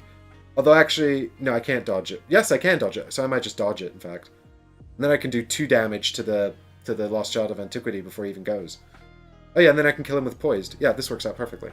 How will you do 2 damage to the Lost Child? Oh, I'm going to clear some cards.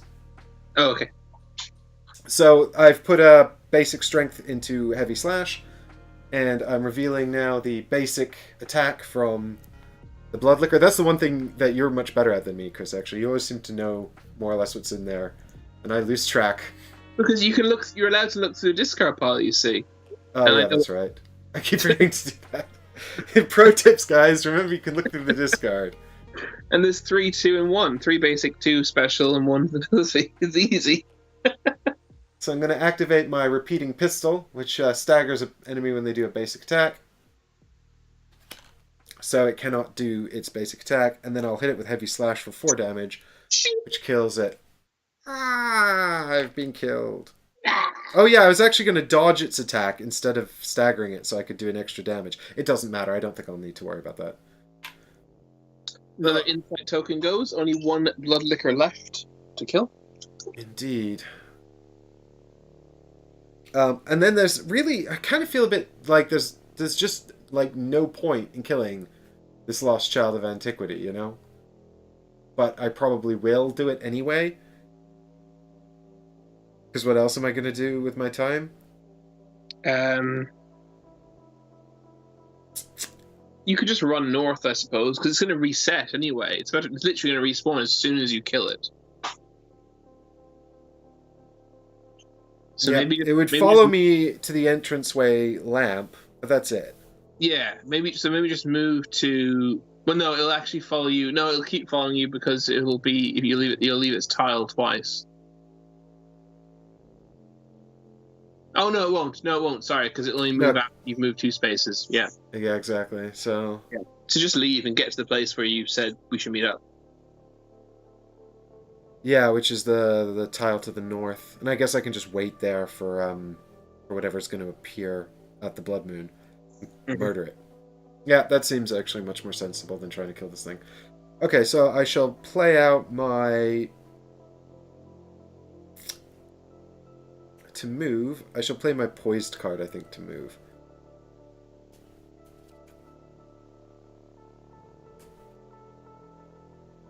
And so that gets me 1, 2 spaces up to here. And then this thing follows me 1 space onto the entranceway lamp. Mm-hmm. Oh, but he's gonna activate at the end of my turn, isn't he? And then he's gonna move in. Yeah, move 1 more space. Just move 1 space away. Yeah. But will he not follow me because he's in a space adjacent to mine? No, he's not. He won't follow me. No. Enemy pursuit only happens if you leave their space or their tile. Okay, but we don't think it's worth me exploring the tile to the west of the one I'm on. Yeah, why not? Get everything on the board. Why not? Something will probably spawn, but just keep then your it'll dodge reset. card. I'll just keep the dodge card. It'll be fine. So I'll spend this one then, the basic skill card, to go 1 up to here and reveal this next tile, which is rooftop access. This space. This could be useful. Is adjacent to the rooftop space, and it has a blood liquor right in the middle of it. Well, that blood liquor actually needs to be killed. Considering the rooftop space was set aside at the start of the game, I think rooftop access might be useful. Oh, was it? I don't think I did that. Oops. You did. It's the giant card. The Oh, that is? Okay. Yeah.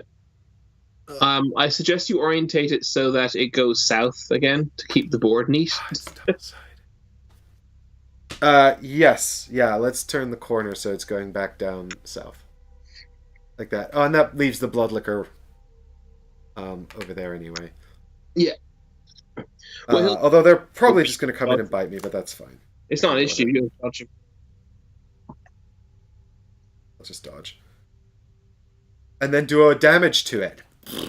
Yeah, which will instantly be healed during the blood moon. Well, never mind. Okay, but we're done over here. My exciting turn. Oh, my turn's over, so actually this thing needs to activate and come into my space. Yeah. It's like, I shall attack you, so I have to reset this deck. Dun, dun, dun, dun, dun, dun, dun, dun. There it is, coming to get me. And I'm resetting the enemy action deck, and resulting attack. It is... Bam! Doing a special. Which is 2 damage, fast, with stagger on it. That's fine. I'm just going to dodge it. Like I said, I would. I'll just put this down in quick slab, stab, and then it's cleared. And I do 1 damage to it.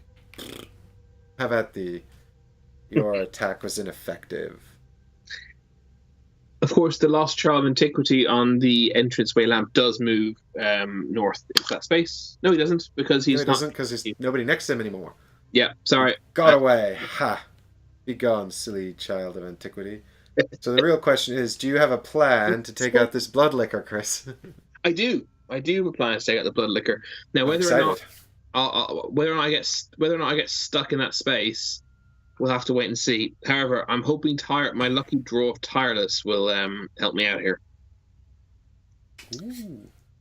So the first thing I'm going to do, because the thing is, if I wait, in one way, the sensible thing to do would be to wait where I am and let him come to me. But I can't kill him because I don't have any +1 strength. So I'm going to have to spend a stagger card to move into his space. It's very upsetting, but it has to be done. So you're spending one of the basic skill cards to move. Exactly. And then I'm play Tireless into my slash, one of my 2 slash slots, which means I'll attack him at speed 2 with 2 damage. He's definitely going to hit me. I'm hoping he doesn't get a special because that will stagger me. But there's only 1 in 5 chance, and I do have a contingency plan if he does. So we shall see. I know what the plan is. It's a good plan. All right, here we go. Let's see what the enemy's action is. Bam! It's basic. Okay, I'm just gonna let that happen. I'm gonna take that 2 damage. Yeah. Well, actually, I say let that happen. I don't have a dodge card. And my firearm doesn't cancel attacks like yours does. So yeah, so he just does 2 damage to him. He's got 1 health left, unfortunately. And then I get to draw 2 cards and discard 1. So I drew a basic strength and I drew a basic dodge.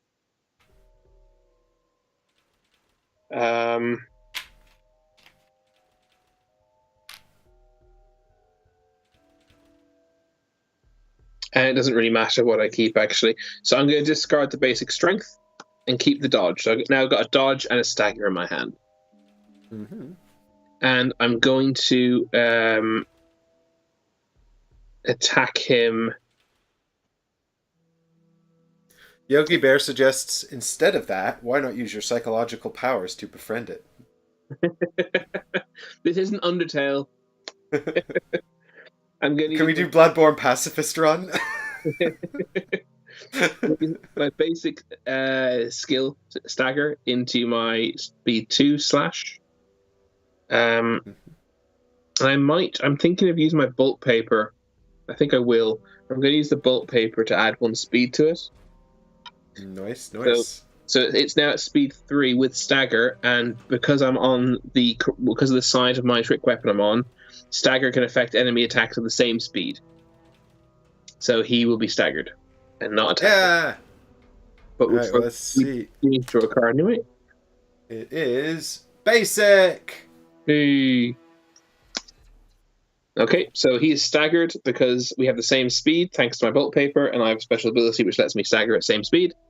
I do 2 damage to him, which overkills him by 1. Ugh. I just wanted to lick your blood. Oh, I didn't realize we could share blood. I have loads. We remove the last insight. Now, do we immediately reveal the next card? When this card and card 4 have no tokens, reveal card 5. Yep, looks like it. Excellent. I still have a dodge card in my hand. I see. The beasts have been slain, or at least temporarily driven off. With the fiends dealt with, we can now more thoroughly search the ancient castle. Gain 2 insight tokens, blood dregs.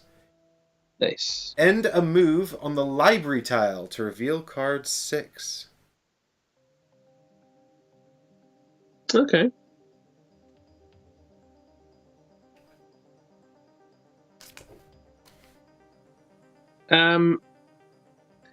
So I'm like, there's only a few tiles in there. There's a part of me now tempted to use this dodge card to, cause I might as well move with it. There's no point in keeping the dodge card because I have no slots in which to put it. Mm-hmm. The stream just went. away from me. I'm not sure why. So you can spend the dodge to reset the weapon. Why? Why do it now? Why do it now? Yeah, I guess so. See, I'm tempted to move south or north, doesn't matter, and try and find the library. What do you think? But I could get like mauled to death depending on what I find. Yeah, you can't get away from the child, can you? Well, I can. I could go back to the empty corridor. He'll follow me and will hit me, and he'll do 2 damage to me. That's guaranteed. But then, because of the blood moon, he'll despawn. Whereas if I stay in that space, I'm going to be with 2 enemies when they respawn. So I definitely you definitely want to move out. I was just wondering whether it's more beneficial to explore or to backtrack towards me. That's because exactly if I had south, if I had south from the room I'm in, then I mean, my concern is that right now we're so far apart and we're only moving further apart, particularly because there doesn't seem to be a lot of good avenues to backtrack partly because of this corner tile right here that's a dead end in the middle of everything. So yeah, but I think we should. Okay, go ahead. I was going to say, I think it's probably better to explore around my area for 2 reasons. The rooftop access is there in case we need it, and also the tile you're on would require anyone to move through a tile with 2 enemies once they respawn. Yeah, exactly. We split up, and as a result, very quickly killed the 6 enemies. But I think now it is time to reconvene and move towards the library together. I think it makes sense. So I'm going to use this card to move back into the empty corridor. The enemy pursues me because I left his space and or his tile. He moves 1 space onto the treasure chest. At the end of my turn, enemy activation then takes place. And he moves 1 more space into my space and attacks me. And I've no. You didn't do any dodging on the statutory hall, did you? I just totally forgot about its debuff power. No, I didn't do any dodging whatsoever. Yeah, I didn't think you did. Yeah, because you deactivated them both last time, and you didn't do any dodging this time. I just did 2 attacks, yeah. Nice. So so the child draws an action card. Thanks, which Yogi. is special. Oh, that could be. Oh no, special, not ability. Sorry. So that just does 2 damage to me because it does 3 actually because he stuns you and you can't discard a card. Oh, that's true. But that's Chris is left on 1 hit point, which is technically not dead. I could use my Rosmarinus to when a non-boss enemy attacks, the attack suffers -1 speed and loses all effects. Yeah, so you could use that to reduce the damage by 1. Is that worth? I don't think there's no point though, because every attack that exists currently in this game does 2. Yeah, with the exception of Screech when you have no cards in hand. Yeah, and I think your only healing card heals 2, right? Yeah, but the exception is 3 damage, not 1 damage, so it doesn't matter. That's my point. Yeah. Well, no, because if you dodge... I'm thinking about your healing card. Do you not have a card that does any healing? Yeah, I do. Yeah. Right, which heals 2. Yeah, heal 2 after attacking, yeah. Yeah, so if you saved this with your Rosmarinus, and then you heal 2, you'd be on 4, which means technically you could tank a Screech and stun attack, but it's so situational. I don't think it's worth it. No. Save the Rosmarinus for something more clutch. Definitely. Cool. So, in round, the hunt track moves on to the Blood Moon. I mean, technically this moves at the beginning of round. The end of the round is that attack, which we just resolved. And the very first thing that happens in the new round is the moving of the token. I don't know if that's important, but I can't remember if it's end or start, but I don't think it matters. Not in this case, anyway. It is here on the player aid. The start of the round begins with every hunter refilling their cards up to 3, and then advance the hunt track by 1. Okay. Well, everything despawns anyway. It is true. Well, before we resolve the Blood Moon, let's just draw our 3 cards. Okay. Just to do it in order, I don't know. I got Swift, Basic Dodge, and Second Wind, all of which I'm really pleased about. You got basic dodge, swift, and what? Second Wind. Cool. Let's see what I guess. I draw basic dodge, basic vitality, the draw 1 card, and another basic dodge. 2 basic dodge, basic vitality. Rubbish hand. Fortunately, all you're really doing in this round is... Oh, you do have a Child of Antiquity to deal with, actually. Yeah, it's fine. You could, worst case now, you could help me, but you probably have enough to do with the Blood Liquor. True. Alright, and now we move on to the Blood Moon. We remove all the enemies from the board. And then respawn enemies on the appropriate spaces. Beginning with the spaces closest to hunters. So actually, all the Child of Lost Children of Antiquity are used, and 3 of the Blood Liquors are used. We have 1 Blood Liquor left over. And we get to have our chests back. Yeah. Treasure, hooray.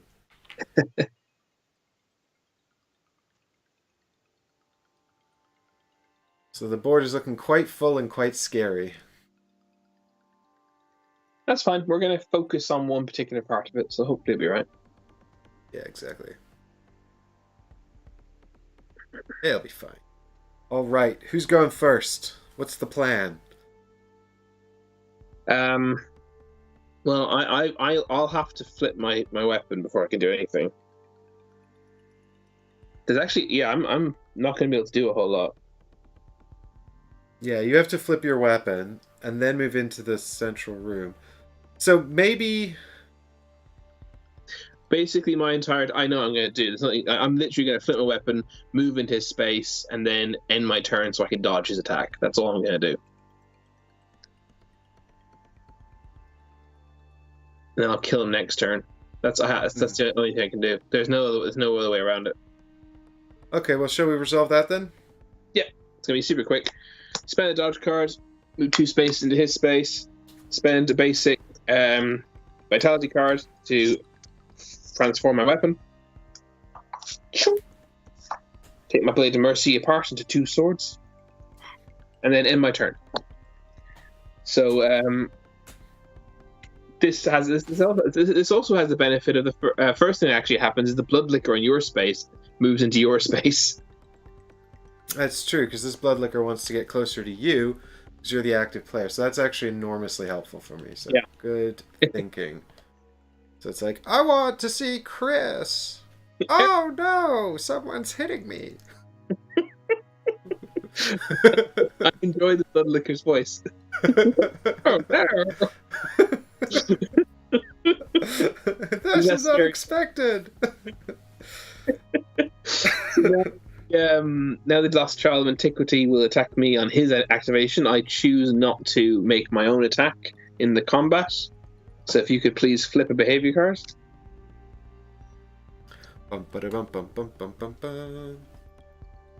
Ability. It's grab and fly. I didn't see what your advice was, Yogi, but now that you say it was terrible, I'd like to know what it was. I said Mike should go first and find the library. To be fair, the thing that made Chris going first actually better was also not something I considered, which is that I don't have to move to attack the liquor now. Yeah, the liquor. The blood liquor. This isn't Resident Evil. God damn it! It could be. So to avoid this grab and fly, I have to use a speed 3 dodge. Luckily, that's very easy for me because I have nothing but speed 3 on this side of my weapon. So I do that. Hooray! That's my very quick turn 5. Over to you, Mike. Okie dokie. So,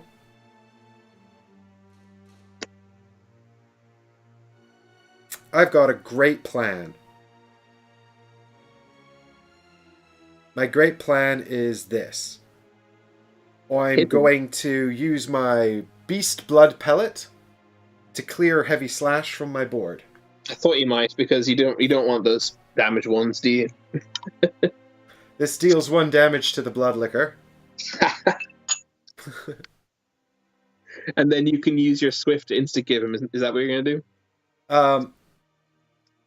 Yeah, basically. I mean, I don't even need. Yeah, I don't even need the speed increase, but yeah, I will assign Swift to Heavy Slash and attack the Blood Liquor, who's going to do whatever this is. I'm just going to double check what it is. I can tell because it's the final card.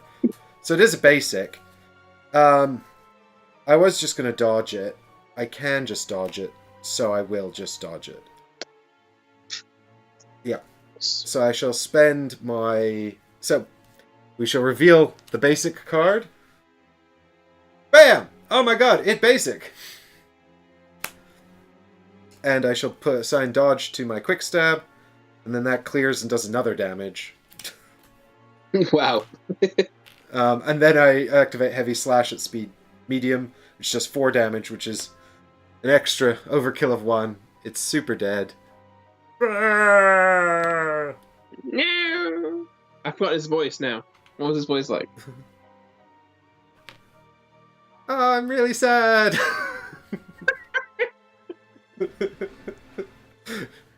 This is the opposite of what I wanted. That's my blood, not yours. I have blood. Well, I can, but it doesn't do much for me. I have a cunning plan. So, I actually have to leave Swift and Heavy Slash. I don't know why I cleared it. And now I'm thinking, do I activate Second Wind to go exploring? Because... You will heal, too. Yes, but also I will have no cards against whatever I discover. But all they can do is 2 damage to you. Maybe, probably. Well, that every time we've said that, we've revealed a tile with 2 enemies on. There can't be any more. I do have the other Cowral rune that I could potentially use to get away.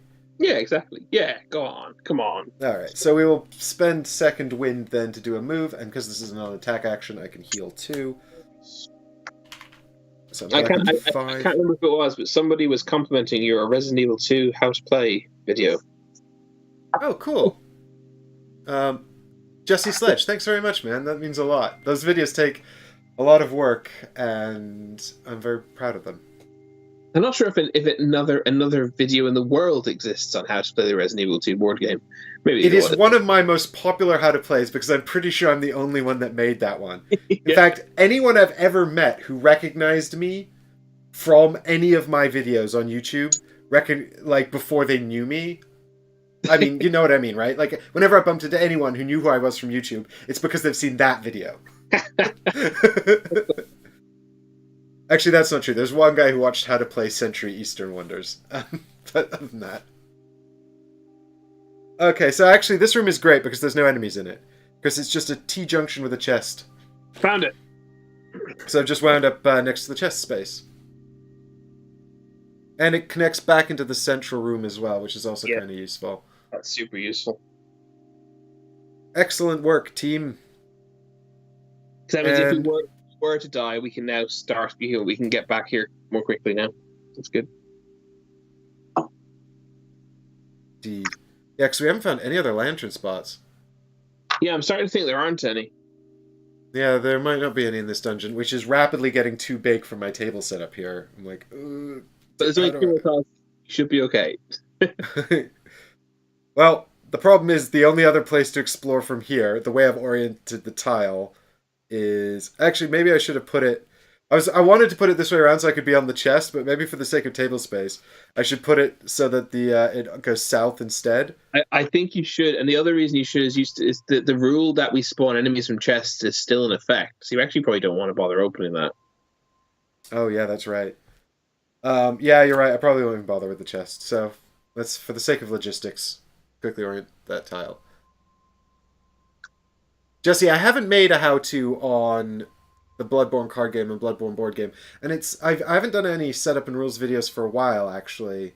I've done a few this year, but there was 2 sort of things that kind of got in the way of doing those. The first was that I worked for the local authority here, and we're extremely busy because of the pandemic crisis, and those videos take a lot of work, so I just haven't had as much time as I did previously to do them. And the other thing is that realistically, if I want to keep doing them and I want to make them a high quality, I kind of need to start asking some money to make them. I can't just keep doing them for free as much as I love doing it. They are a full-time job in addition to my full-time job, and that's a situation that's not tenable.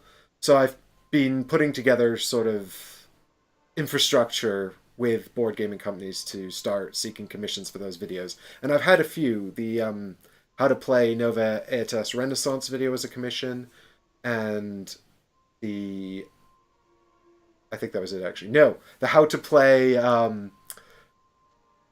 the dragon game. God, what was that? Yeah.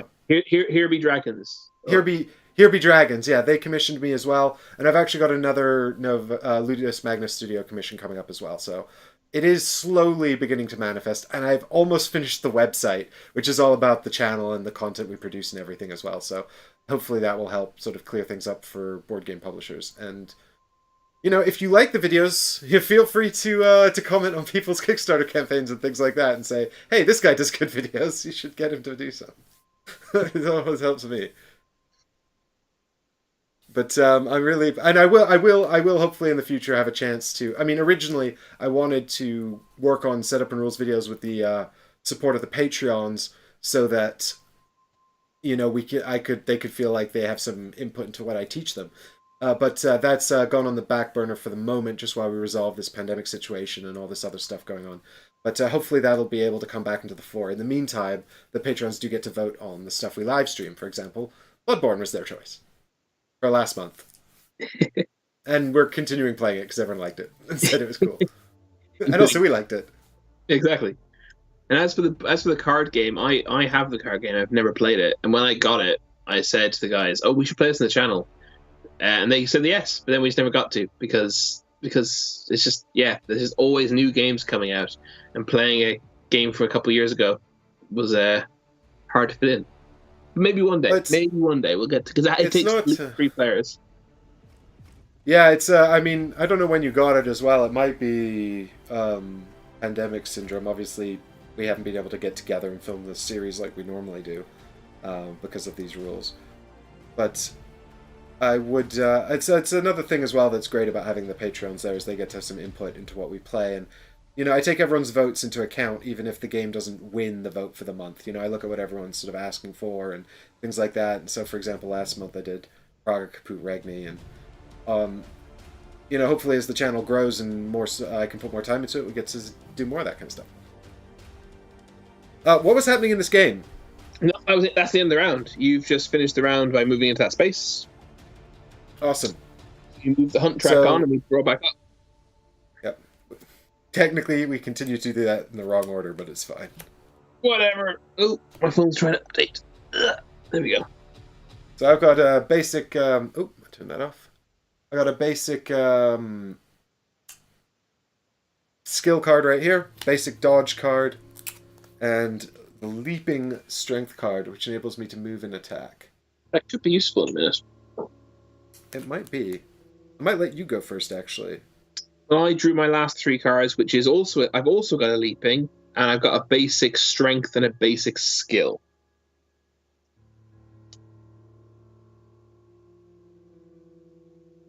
So...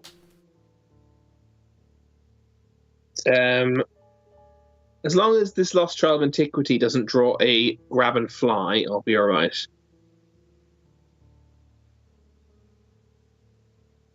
So I'm going to attack him with a basic stagger into my quick cut.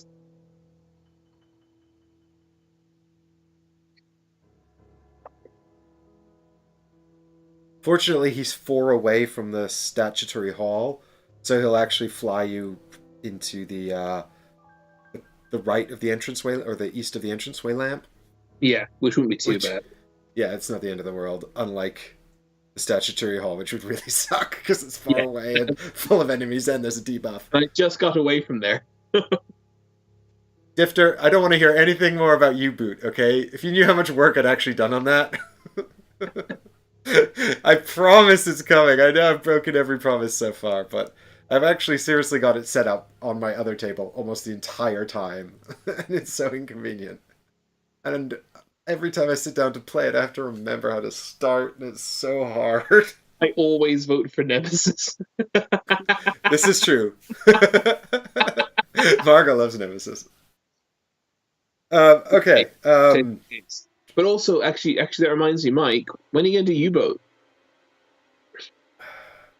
You know what?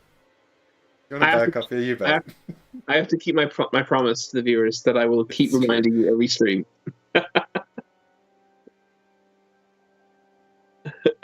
Okay, I need a behavior card, please.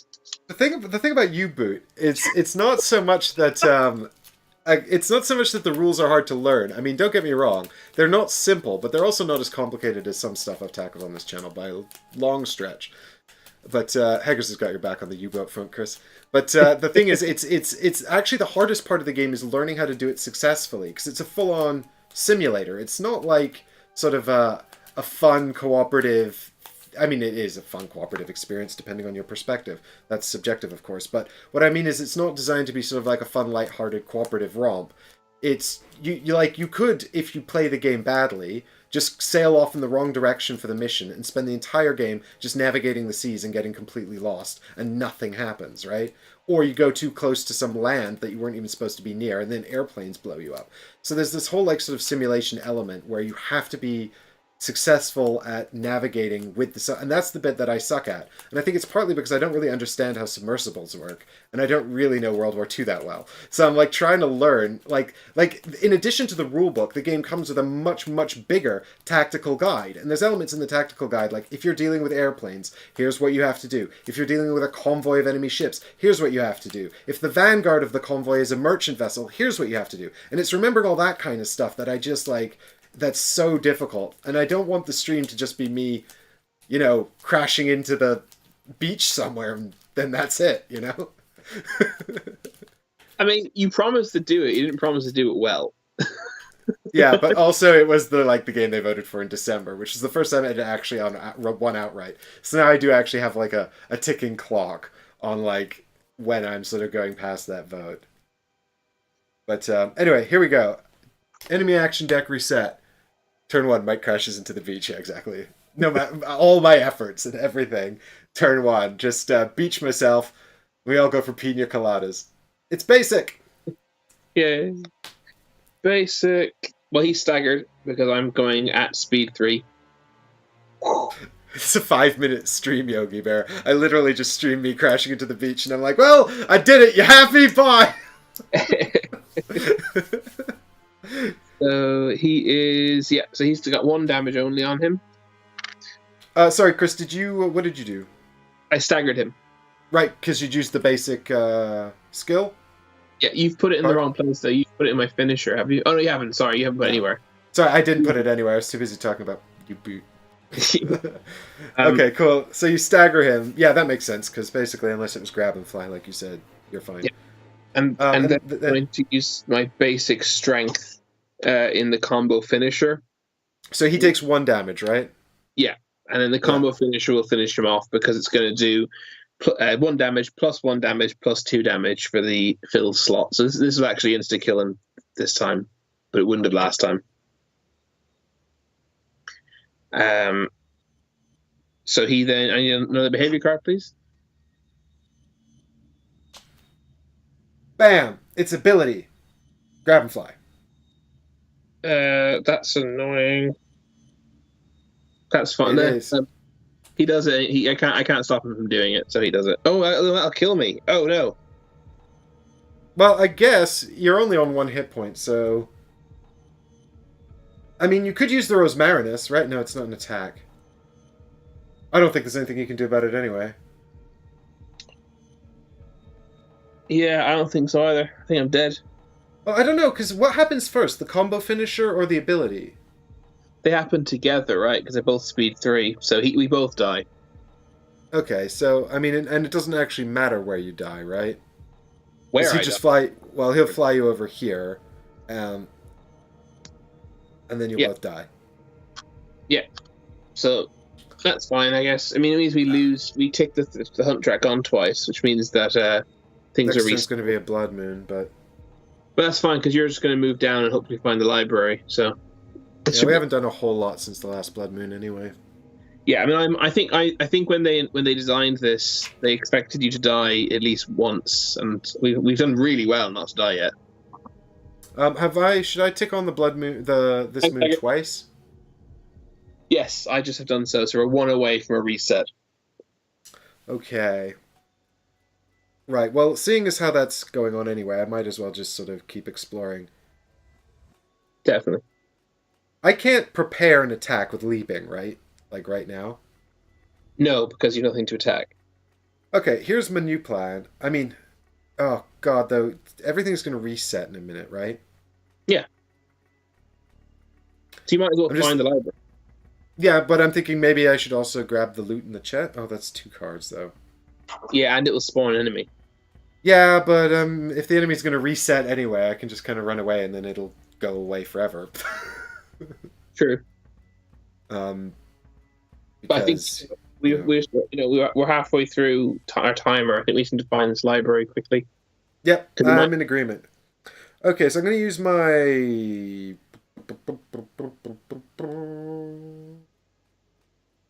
I'll tell you what I'm going to do then. I'm going to use I might use the Carol rune to clear off Heavy Slash and move twice. Sure. And then I'm left with 3 cards to potentially deal with whatever's in the library. Maybe even advance the plot. Because it just says end a movement in the library, right?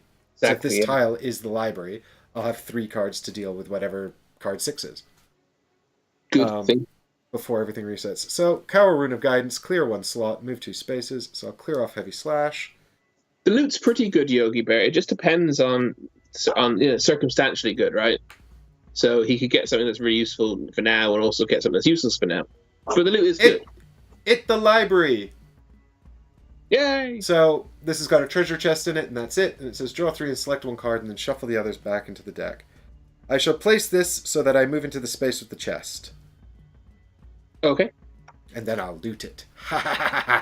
We don't need multiple ways out because there's only one more tile we could ever lay anyway. Yeah, and I don't think we even need that tile. No. I'm just going to move the Cainhurst summons over here so I can keep my hand. Don't loot it yet. Let's see what the tile is, because it says end your movement on the space, right? So. Yeah, so now that I've ended my movement there, we're going to reveal card 6. And when you open that chest, you draw 3 items and choose 1. So it's a better chest to open anyway. And then I'll spawn an enemy, and then that enemy will vanish forever, because this is about to be a blood moon. Before you rests a great library filled with ancient tomes. As you approach to inspect them, numerous apparitions begin to appear from nowhere. It would appear that the beasts are not the only thing infecting Cainhurst. Surround the library with fog gates. Spawn 2 Forsaken Castle spirits and 1 Cainhurst servant on the loot space. They respawn to that space on the blood moon, right? When no enemies remain on the library tile, reveal card number 7.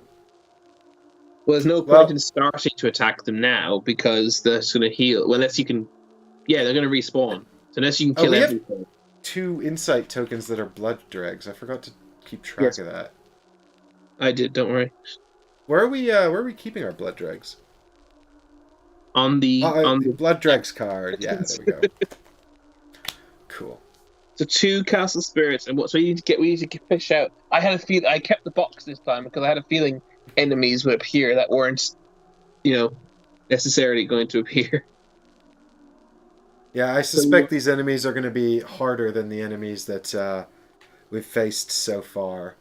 So a Forsaken Castle Spirit, who is the lady with the sword, the dagger we saw earlier on. Oh, cool! I love that model. I'm excited now. And Cainhurst Servant? Cainhurst Servant, which is presumably the one with the candelabra?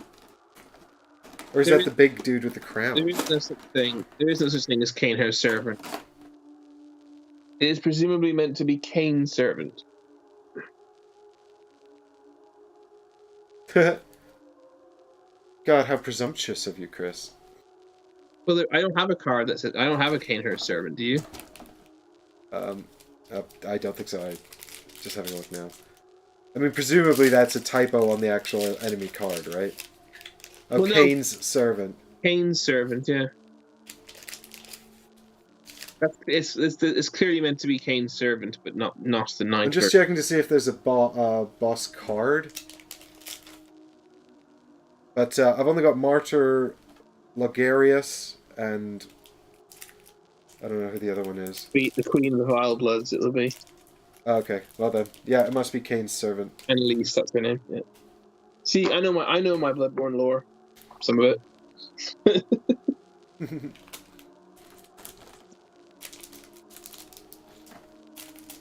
Okay. What did it say? Two spirits and a servant? It's one servant. Oh, gotta love that plastic tray sound.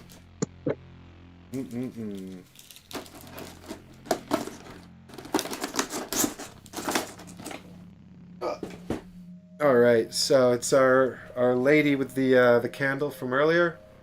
Or the dagger. 2 of her. And 1 vicious, crazy candelabra person. Yeah. Right, I still fish mine out. Whatever we get for these blood dregs better be good, yeah.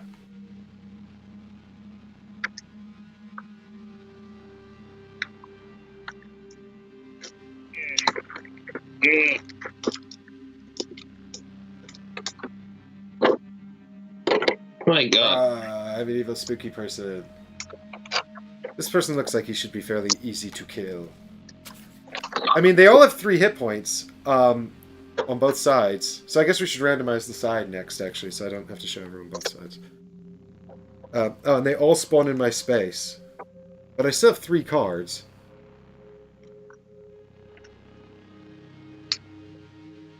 It's a shame I don't have, like, anything else, though.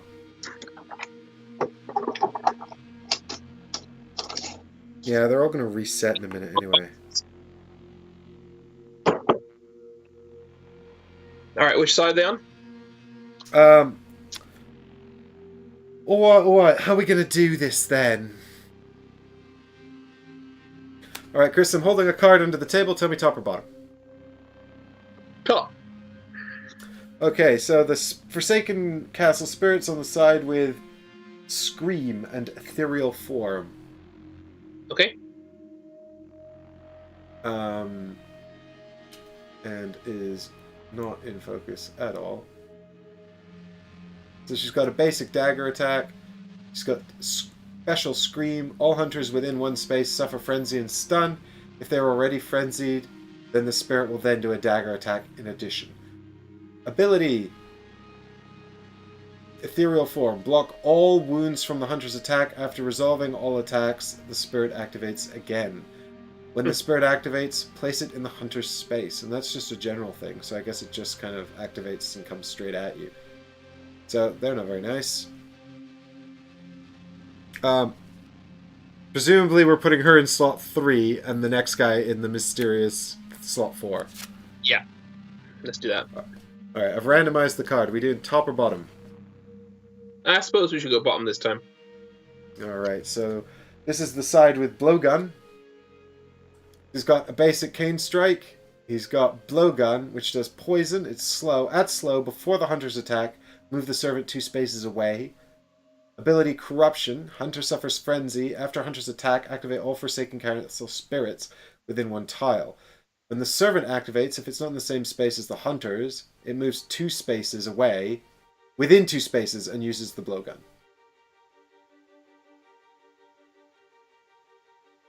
Okay. Yuri. This is terrible. I don't know what I can do here that's particularly useful, because I can't kill all 3, and they're just going to come back. Agreed. If I try to loot this chest, are they just going to smash me? They will all just get a free activation on you that you can't do anything about. You can't even dodge it. Right, but so here's my thinking. I do the chest anyway, because that's probably just going to be how this goes. I can't leave, and I can't kill them all, and then they're going to reset. So anything else I do this turn is pointless. So I might as well just loot the chest and die.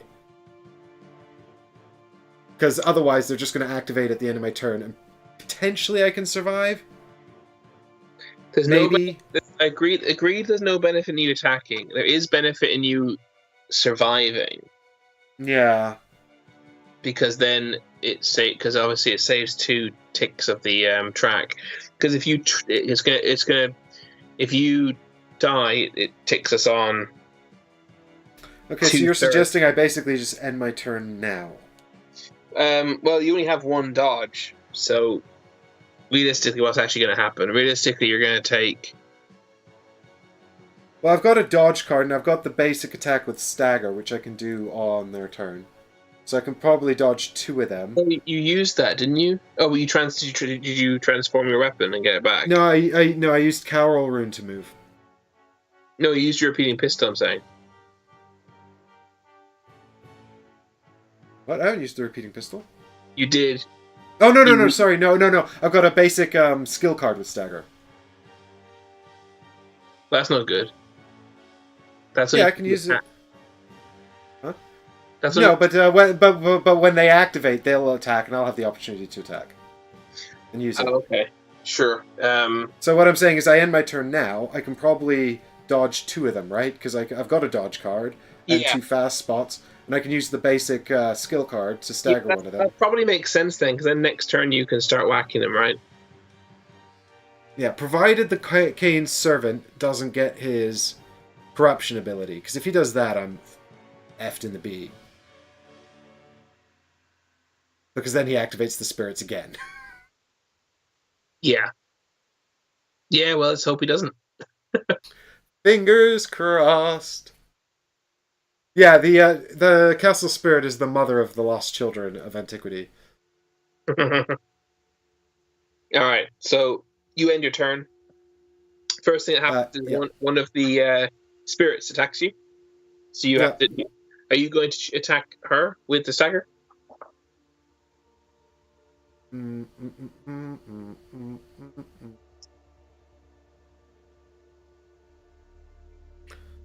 I'm just trying to look at her abilities. She's got some crazy abilities. So we've got, in the enemy deck left, we've got 2 basics and 2 specials. So actually ability is gone, and it's not coming back this round, so that's fine. No, ability's still in there, isn't it? No, basic and ability have come out. Remember the ability, the child grabbed you and flew you, and then you both died. Oh yes, I never took that card out. Thank you. Yeah, so you're not going to be suffering the ability. That's good.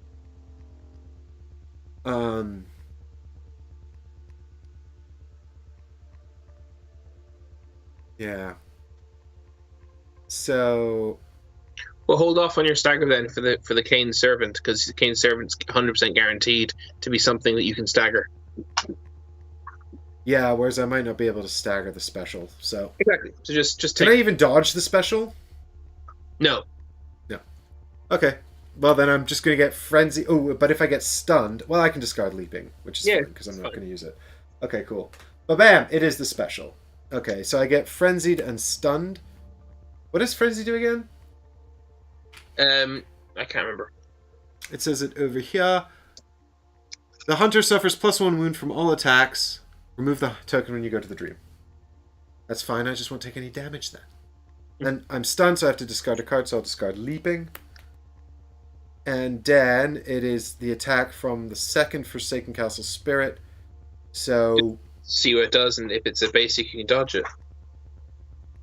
Yeah. Bam! It's the special again. Ugh. So I am I can't be double frenzied. Oh, she made it. Oh shit! Hang on. I forgot the second part of Scream though. Oh no! Wait, you're already frenzied. That's fine. Okay. Yeah, that's fine. Now it's just a dagger attack, but you can dodge it. Well, first off, I get frenzied, and then I get stunned, so I have to discard another card, which is problematic. Because if I want to dodge this dagger attack, now take the dagger attack so that you can stagger the other one. Because if you stagger the other one, he won't poison you then. If he draws that. Yeah, so we want to stagger the Cain's servant. Yeah. Just take the two. Well, dodge or stagger, it's kind of the same thing, really, isn't it? because I'm not doing any damage. Or rather, I can do damage to them, but it'll be irrelevant because it's going to be cleared at the end of this turn. Okay, so I'll discard the dodge card. And then I take 3 damage. Yeah, because of the thing. Yeah, that sucks. And then it's Cain's servant. No F's necessary, Margot. He's not gonna die. She's angry because we murdered 3 of her babies. It's true. Actually, more than 3. And this guy's doing a basic attack. So, oh shit. I will prepare the quick stab. There's literally no reason not to. Sorry, Yeah, put that out. We talked about it already. That's fine. And then he does the basic attack, and I dodge it. So I've survived 1 round of beatings. No, you don't dodge it. You do 1 damage to him and stagger him at speed 3. Thank you, Chris. I also did a damage to the Forsaken Castle Spirit. No, I didn't, because I didn't dodge. I discarded that. Right. So, anyway, doesn't matter, because now everything is going to reset. You've 2 health, right? Yes. Yeah. So, end of the turn, Blood Moon. We draw cards, everything resets. So, I've got 2 cards left here, so I'm going to shuffle and reset to draw my final card.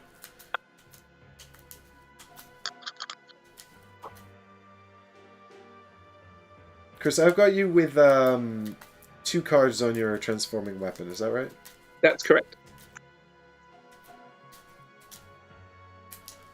Do you have Invigorating and a basic skill in your hand now? Yes. Cool. And what's the 3rd one you drew? I'm about to find out.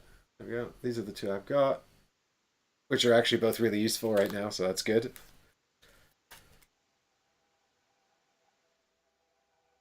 I'm being attacked by a whole parade of enemies. Leave me alone.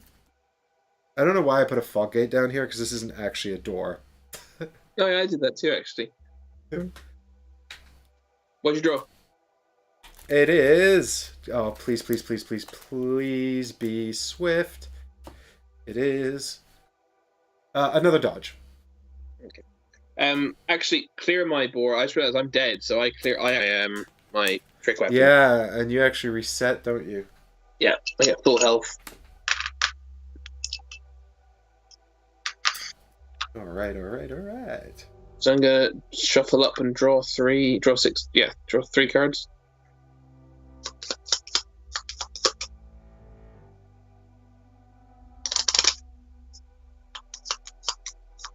Man, I sure wish I had something that got rid of Frenzy. Remember how earlier I was like, there's nothing in this dungeon that gives you Frenzy. And then the game's like, here's a bunch of enemies that give you Frenzy and combo off Frenzy.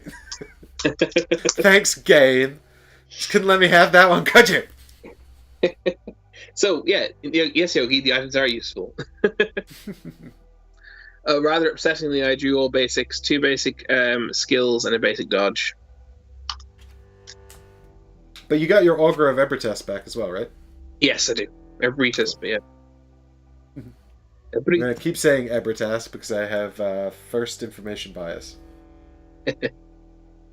So it's 2 blues and a purple, right? That's what you said? Your hand? No, well, 2 blues and a purple. I mean, I would never use colors to differentiate these very dark cards. I got 2 skills and a dodge. 2 skills and a dodge, cool. The dodge is not... Surely that's not purple. That's green. It's green, isn't it? Yeah, no, but I'd given you vitality because I wasn't listening. Right. Dodge is 100% green. And also, I don't know why I suddenly swapped to colors when you're, like, colorblind, and I'm like... And also, we've never done it. Using the terms. Yeah, we've never done it, yeah. Right, so... Do you want to go first? It's fatigue from monster killing. I might as well, right? And then you can sort of decide what you want to do based on what happens with me. I can kill 2 of them. Well, maybe you should start off then. And that way... Actually, yeah, that's probably better. Because then there'll be fewer left to murder me because I have no hit points. Yeah, because none of them are fast. So yeah, that makes... Yeah, let's do that. Alright, I'm going to fawn on the entranceway lamp. I'm going to discard... I'm also going to give you back your hit points. I've still got you on 1. Thank you. There we go. What do? I discard the the hang on, I need to think this through. Yeah, I discard the dodge to interact with the entranceway lamp tile, which lets me teleport inside a fog gate. So I'm now in the space with all the action. Yeah, so you're like, take me where I need to be, lamp. And the lamp's like, okay, I'm like the only helpful thing in this game. You're like, So what I'm going to do is I'm actually going to immediately activate the Order of Abritus. I'm going to target the Cain servant, and I'm going to choose to move him up to 2. I'm going to choose to move him 0. And he takes 2 damage. And the reason I'm targeting him first is because his ability is terrible, as you said, because it activates the other enemies. And we know that there's a basic card left there. So I'm then going to use a basic stagger on a quick cut to attack him. that makes perfect sense. He draws a basic, which is speed 2. So my speed 3... well, actually, the fact that it staggers is neither here nor there, because he dies from the 1 damage. Yes, because he's only got 3 hit points. Yeah. So he's dead. I then use my other stagger. Sorry, I didn't give you a chance to do your funny voice. I want a different funny voice to the Bloodlickers, though. Okay, well, he's obviously like an old guy, so he's like, ow, that really hurt! That's your old guy? I'd be more gruff than that. Well, yeah, no, my old guy is actually, ow, that really hurt. Or, that's like a Ghibli old guy, right? Like, ow, that really hurt. No. Cranberries! I need cranberries! Is that from Ponyo or something? I'm going to use the other basic stagger on the combo finisher. He's Forsaken Castle Spirits, which is so then we need to get an attack from them. Yeah, so I have to reset the action deck.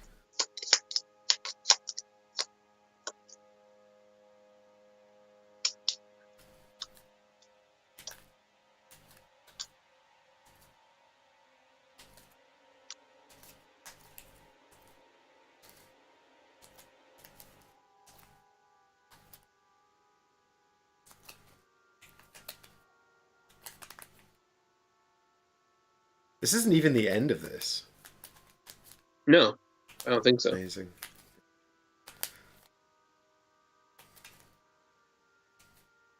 Go to the roof and fight a giant dragon thing. That's what I'm predicting.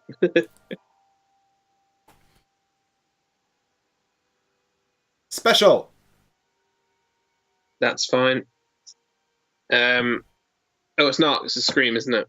Yeah. All hunters suffer frenzy and stun. Oh god, no card to discard. So I suffer frenzy. I take a damage because I can't discard a card because it's stun. So if they were already frenzied, does she make a dagger attack or not? Yeah, I don't know. Does she make a dagger attack against me? No, she definitely doesn't. Definitely doesn't attack you because it doesn't say because they never attack non-active hunters. The attacks can hit non-active hunters if it says target all hunters in space, but they never attack non-active hunters.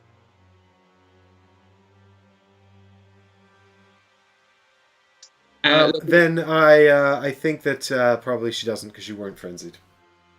I think so too, and it doesn't really matter because I'm actually if she was to make a basic dagger attack, I'm staggering her anyway. Okay, fair. Actually, I'm not staggering her. I'm killing her. You're killing her, so because I'm doing 1 damage from the combo finisher plus 1 damage for each filled slot. There are 2 filled slots. That's 3 damage. She's dead.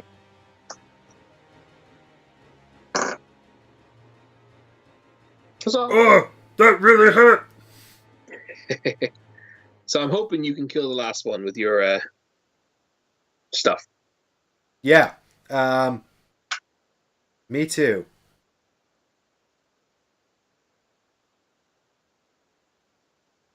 I mean, I have like the least useful set of cards for doing this, but I'm pretty sure I can still do it. It's Just just a Forsaken Spirit, right? yeah, you have a dodge. Yeah, so you can just heavy slash and then dodge, right?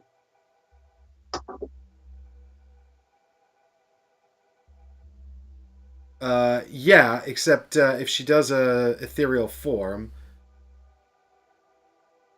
Yeah, the odds of that are low. after resolving all attacks, Spirit attack activates again. I mean, and then I can attack her again. I just won't be able to kill her all at once. Although it should be doable. Yeah, okay, so I put.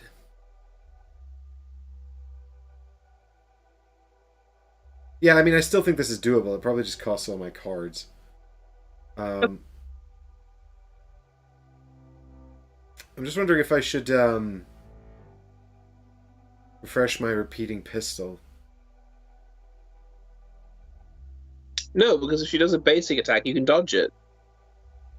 Yes, that's true. Fair. Okay. So I will prepare then. I'll use my basic skill card to prepare Heavy Slash. And I'll Heavy Slash at her. She's gonna do. Oh yeah, Yogi, I know who the boss is. Basic! She did basic attack. So I'll then just spend Invigorating to dodge it.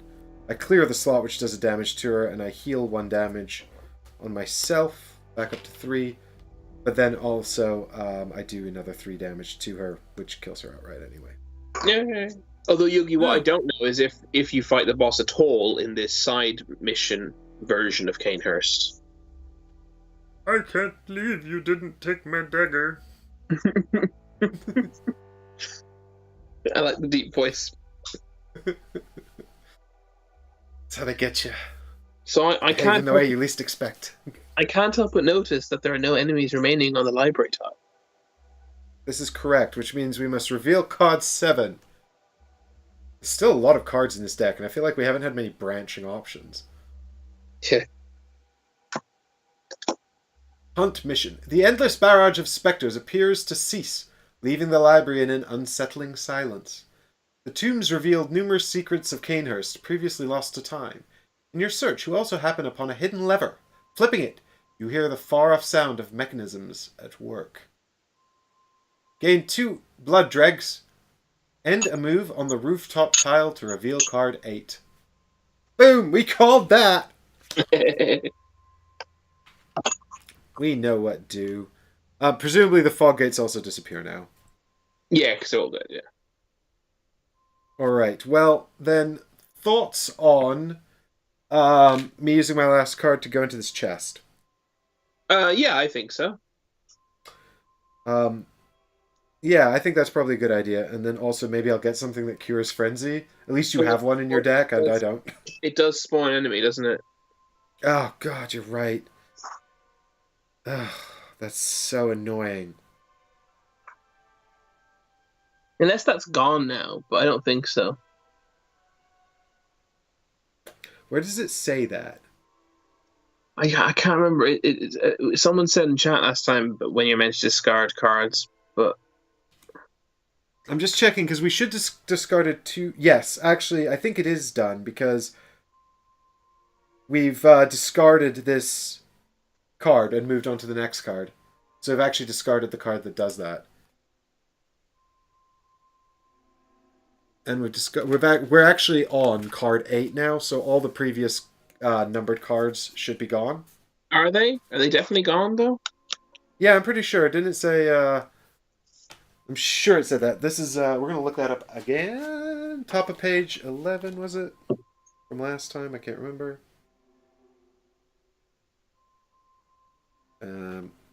It's definitely not top of page 11.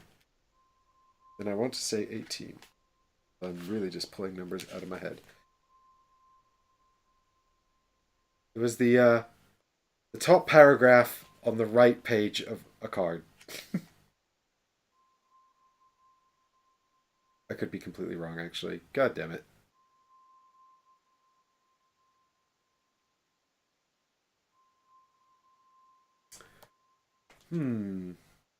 I didn't get mine out because I thought you knew where it was. So I thought I did too, but it seems I've completely forgotten.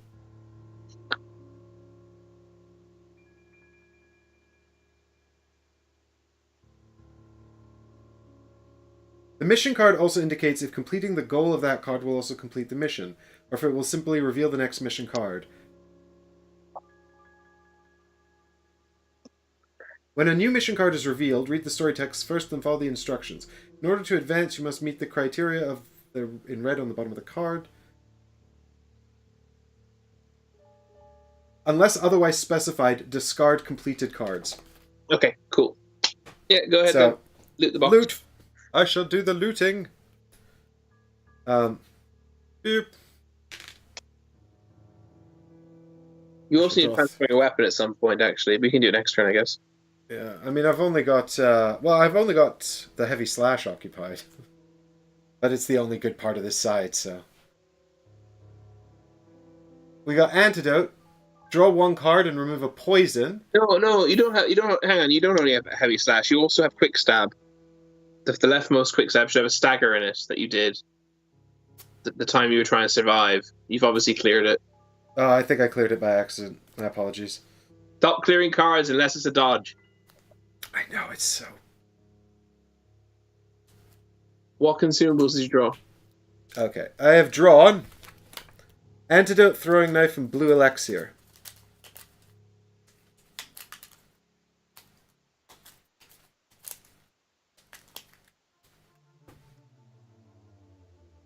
Hey, Valkyra, thanks for joining in the stream. So I can either move 2, deal 1 damage to an enemy within 1 space, or draw 1 card and remove a poison. I kind of like... If I was picking, it'd be blue elixir, but it's up to you. Yeah, I like the blue elixir too.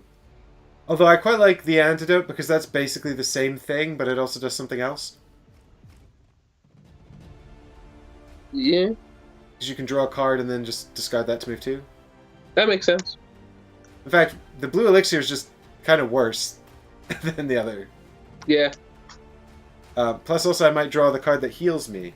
So I shall take the antidotes. These other 2 shall go in the discard pile. And if you'd like to see the blue elixir that you can actually see, there it is. It's kind of green, so the green screen is like, be gone! Goodbye with you. Alright, I'm all out of cards. End of round, move it on. Boo! Should we be to the immediate right of the blood moon? Yeah, we just moved off the blood moon. Cool. Cool. Okie dokie. Well then, who wants to go and... I'm going to draw 3 cards. Who wants to go and find the rooftop? Quite far away from it, unfortunately. I drew tireless sleeping and basic skill with stagger. Nice. Tireless. It's good.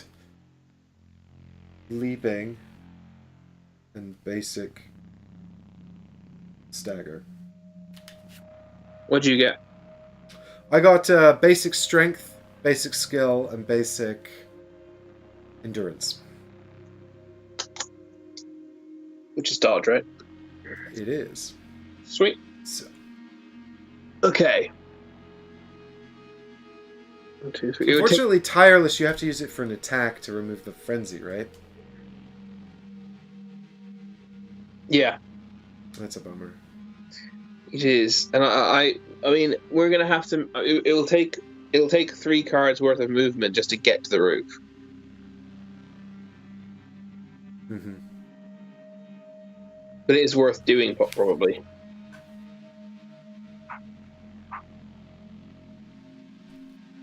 Oh, there's a lantern on the roof. Oh, so there is. And spot that.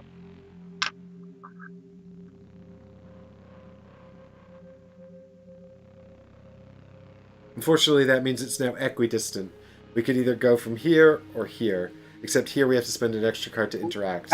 We haven't actually revealed the rooftop tile yet, so the lantern's not there yet. That's also true. We can't teleport to it. Yeah. Womp. But if one of us ran in there, the other person could move to the entranceway and use it. Yeah, but then you have to discard a card to interact. Okay, what's the plan? I guess we're just running up to do that, right? I think one of us runs in there, but who? I feel like if we're preparing for a final fight, I probably need to take some time to. I mean, the problem is the positioning of the time token, right? Because we got 2 turns until the Blood Moon. Yeah, and we both need to. Frankly, we both need to transform our weapons. Yeah.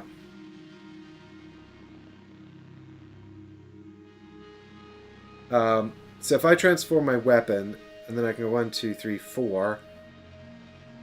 Next turn, I could move on to the roof and potentially do a turn of action stuff.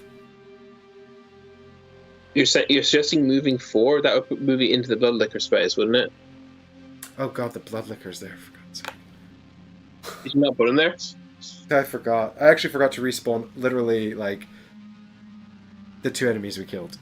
The whole board should be full of enemies. Yeah. Yep, it is now. Okay. I mean, if you use your antidote to draw an extra card, you could run in there into the rooftop and have a card to deal with whatever's there. If something's there at all, I don't know if it is. I mean, there's a lantern there, which kind of suggests there won't be a boss, but there could be. Lanterns appear after you kill bosses sometimes, so. Yeah. I mean, I could just run into the rooftop space. Of course, that would also drag the Bloodlicker into that rooftop access space, which is fine. But that's fine, especially if a boss does spawn, it'll be fog gated and he won't be able to follow you in. Yeah. So the Licker's only going to follow me if, like, there's no fog gates. Yeah. Which would mean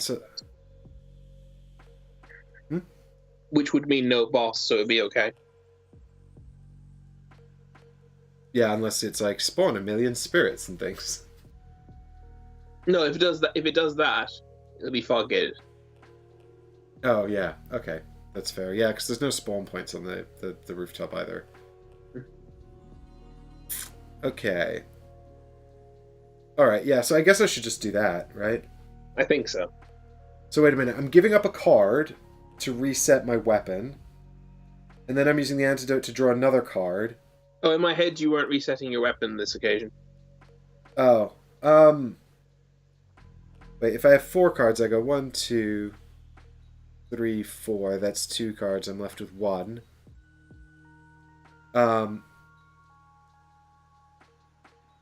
If I reset the weapon in a space with an enemy, do I provoke an attack? No. No. So I might as well just wait then. And decide to use the antidote and potentially reset the weapon is due course. So I'll give up the basic. I'll give up the basic skill card and the basic strength card. Keep the dodge. It's not basic strength leaping, isn't it? No, I've got basic strength. Oh. Okay.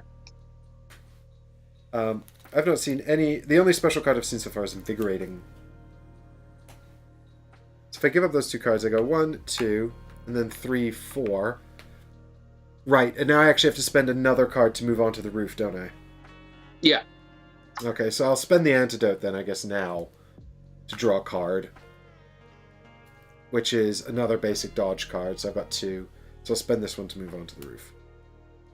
So I'll go 1 onto the roof, and we shall see what happens. Oh, it says end a move on the roof.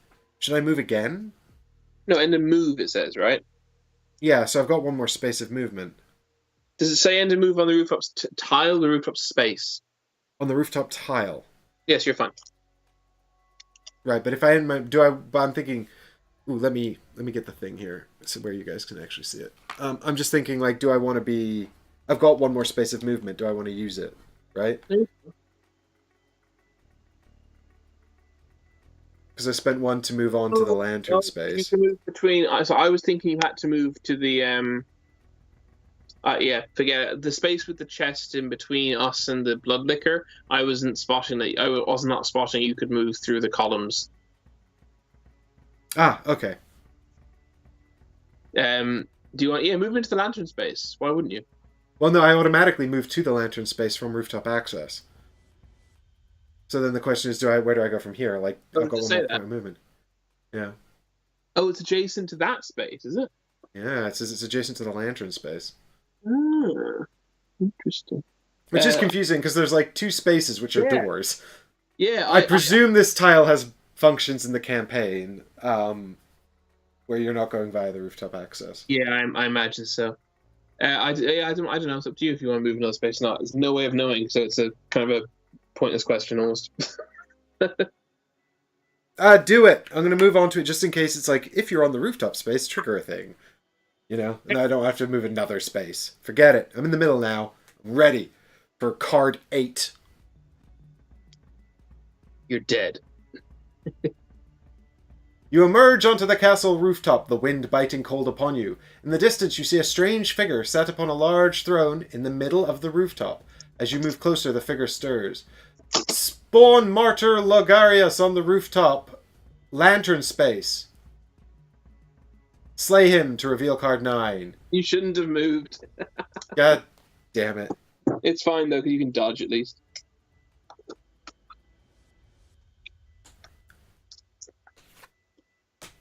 Okay, so this is a big dude. The big dude, right?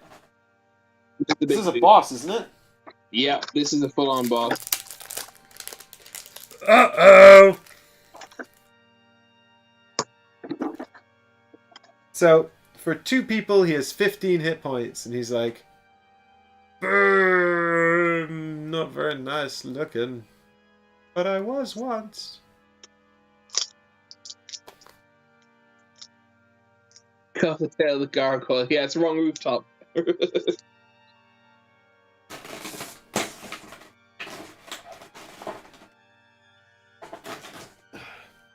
Phase 1.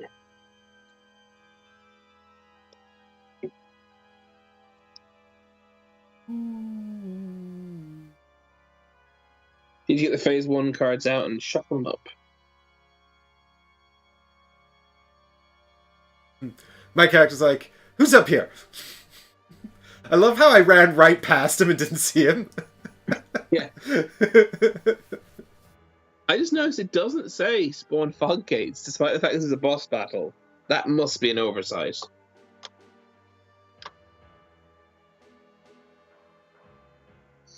Perhaps the idea is that because we moved through a special white piece of text, it doesn't operate like normal.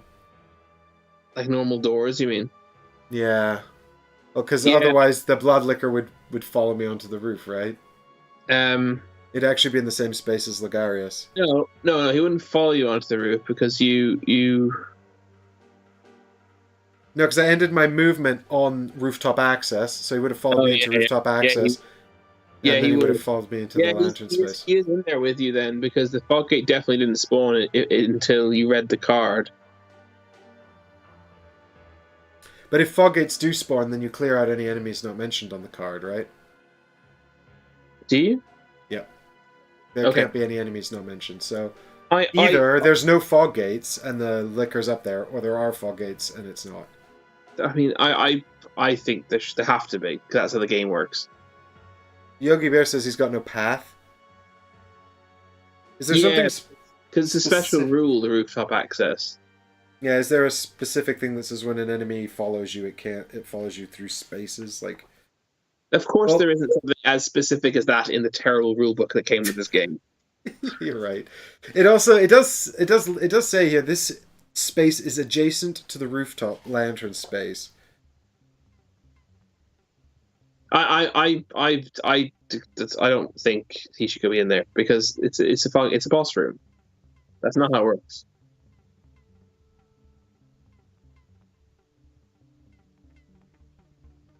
Yeah. Yeah, I agree that then he shouldn't be able to follow us. It's just it doesn't make thematic sense for the game for Bloodborne.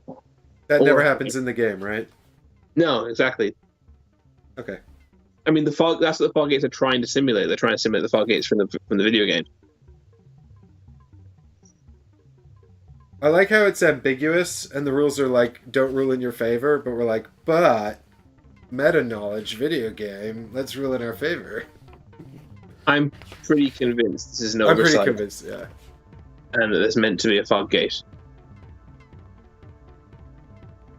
Yeah, that is the real difference. I know you're joking, but yeah, I'm 99.9% confident that they just messed up and forgot to write down this card. Spawn fog gates, but maybe not. I'm just looking for the text in here where it actually says the following rule. I can't find it though. Can't remember. I don't really want to spend too much time on it because I think we're all pretty much in agreement here that this shouldn't have an enemy in it. Which really try to find the enemy pursuit one. It doesn't say anything about enemies in pursuit during a move action, only during a move action. Space or tile containing enemies. It will move one space toward the hunter, following the same path the hunter took. Yeah, I mean, it's really non-specific. It really depends on whether or not we think that the rooftop should literally be sort of like here, adjacent to this space, and you just move through it. Obviously, I've put the tile over here for space issues, but... Now let's just move on, because this is boring. Yeah, boring. There should be fog gates. It's a boss fight. We've decided. Yeah. So your turn over? No, I have one more card. Oh yes, dodge card. No. And I also have to get Logarius's basic attack cards here. You should probably just not do anything so you can dodge the attack. It seems reasonable to me. I've not done a boss fight before, but Chris has, so he can help me.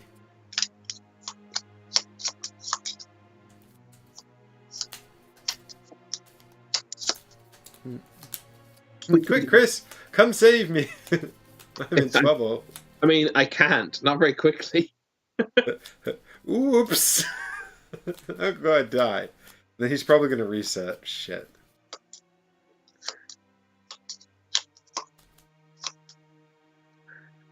So are you not attacking and letting him attack you? Yeah? Yeah, I mean, the only other thing I could do is transform a weapon, but I don't think that's a good idea. So, yeah, I'm going to not do anything, which means that he's going to move one space into my space here in the center of the rooftop, and he's going to be like, I'm going to kill you because you came on my roof.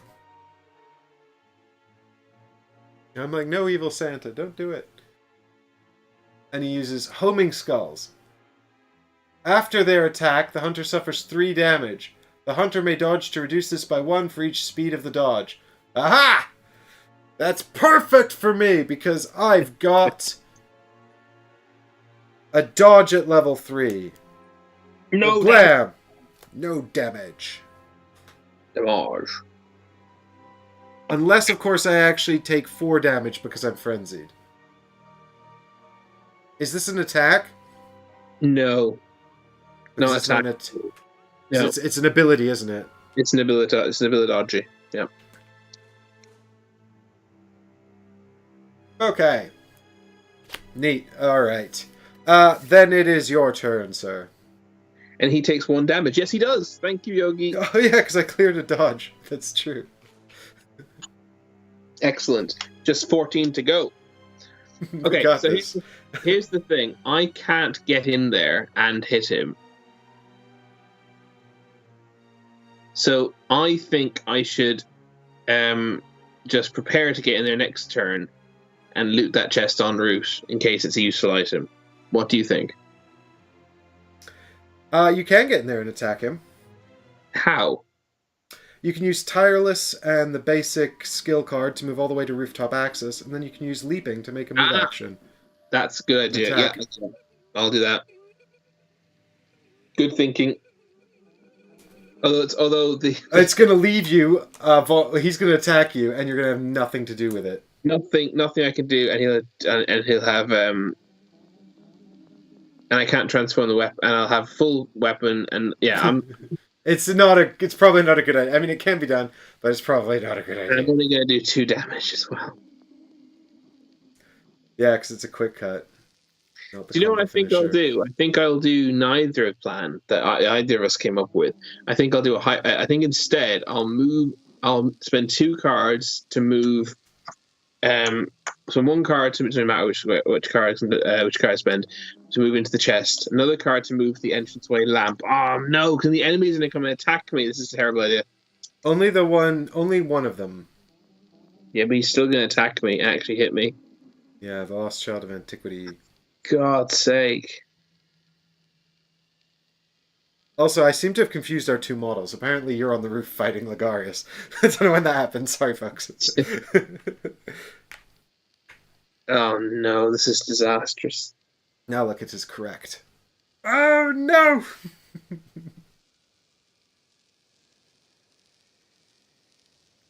Hmm.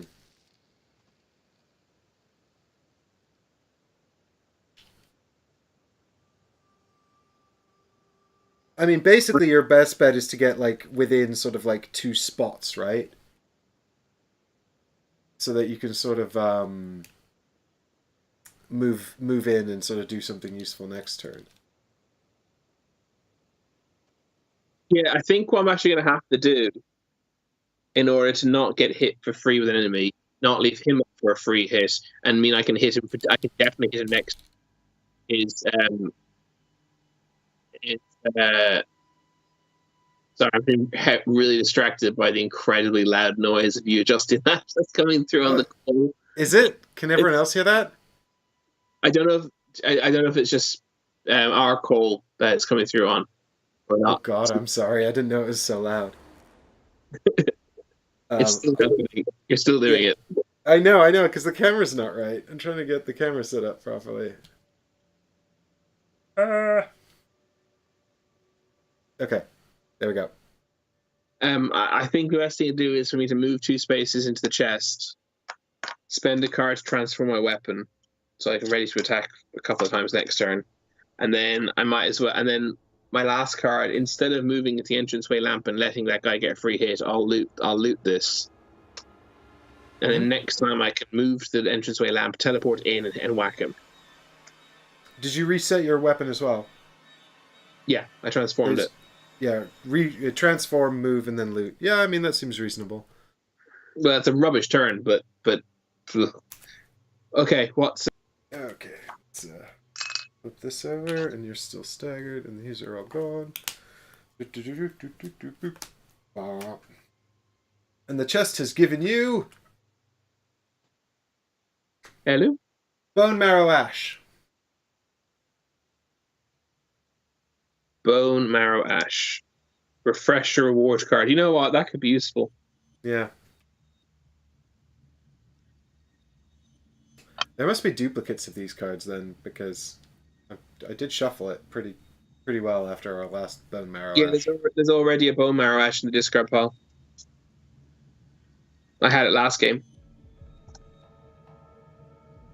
Although my component cards consumable cards did get shuffled back together, so it could be the same one. No, there's 2 because I kept them. We should fix that then because the discard pile is meant to stay. Oh, is it? Yeah, we need to fix that. Okay, we'll fix it. That's fine. Okay, so that's the end of the round. It ticks on. Dun dun dun dun dun. Pop one. All right, new cards, baby. Mm-hmm. What you get? I've got Swift. I've got Poised. And I've got Leaping. Nice. All good. All attacks with extra damage on them. How about you? Knocking things. I got 2 basic strength and a basic dodge. Not too bad.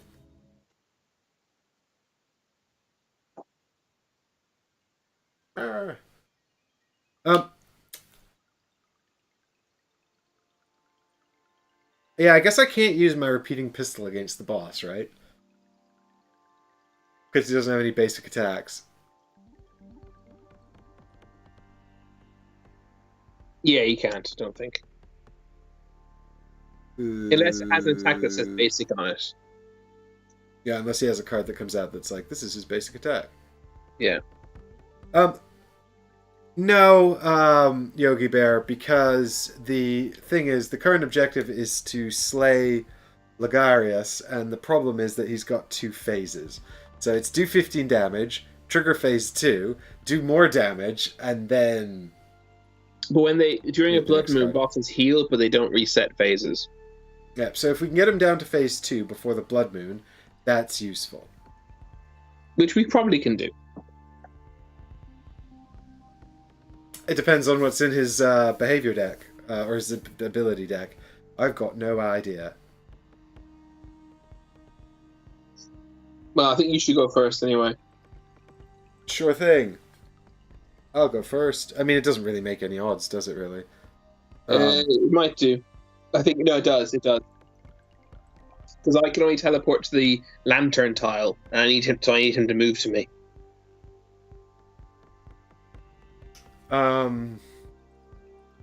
But when's he going to do that? So when I teleport in there, I have to teleport to the lantern space, which is not the space he's in. So I have to make him move out of your space. Right, and then at the beginning of my turn, he'd be out of my space. Got it? Yeah, you should go first, yeah. Yeah, got it. Okay, so I guess I'll just do a swift quick stab, or maybe I'll do a poised quick stab, and then use leaping to reset my weapon and do a swift quick stab. I'm probably just gonna die because I'm frenzied, and I don't really have anything I can do to avoid his attacks. We're screwed then. Yeah, so either I don't attack at all, and then try to survive his 1 incoming attack at the end of my turn, or I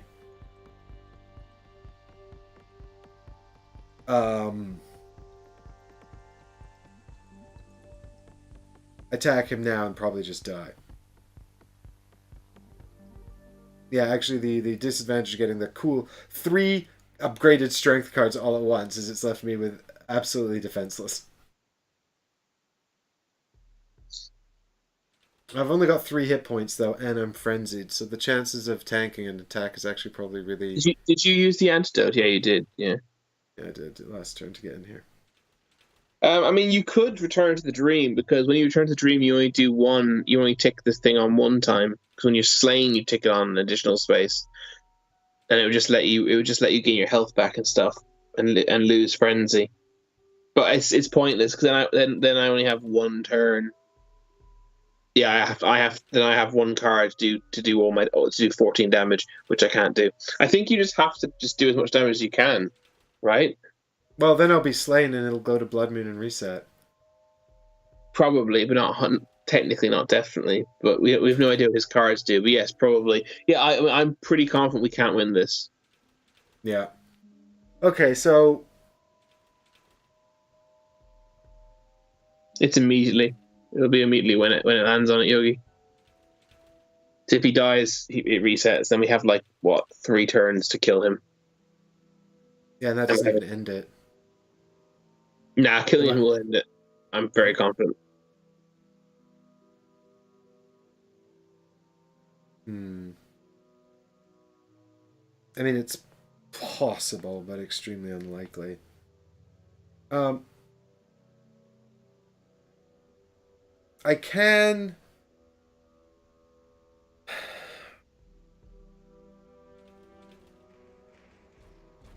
What you could do, because if you don't die, if you survive somehow, but the only way you're going to survive though is if he has a 1 damage attack.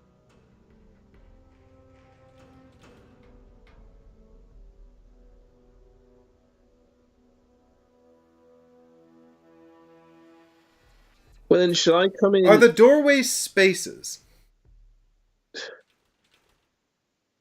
Sorry? Are the doorways spaces? No, they're not spaces. Absolutely not. They've got a white border, though.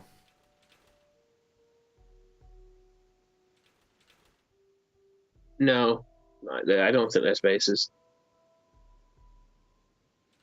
You can't run away from him. If that's what you're thinking. Yeah, I was thinking I could maybe try to lead him to one side and then run around to get away if his attack doesn't have, like, if I can get 2 spaces between us, you know? No, I think they just happen to have used white lines there. I don't think those are meant to be spaces. Do you You really think sure? they are? It looks very deliberate to me, doesn't it? I think it's. I think there's no freaking way they're spaces.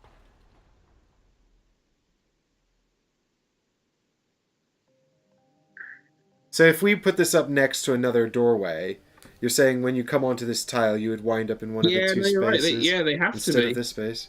Yeah, they have to be spaces. So what? So you can just run a massive circle around?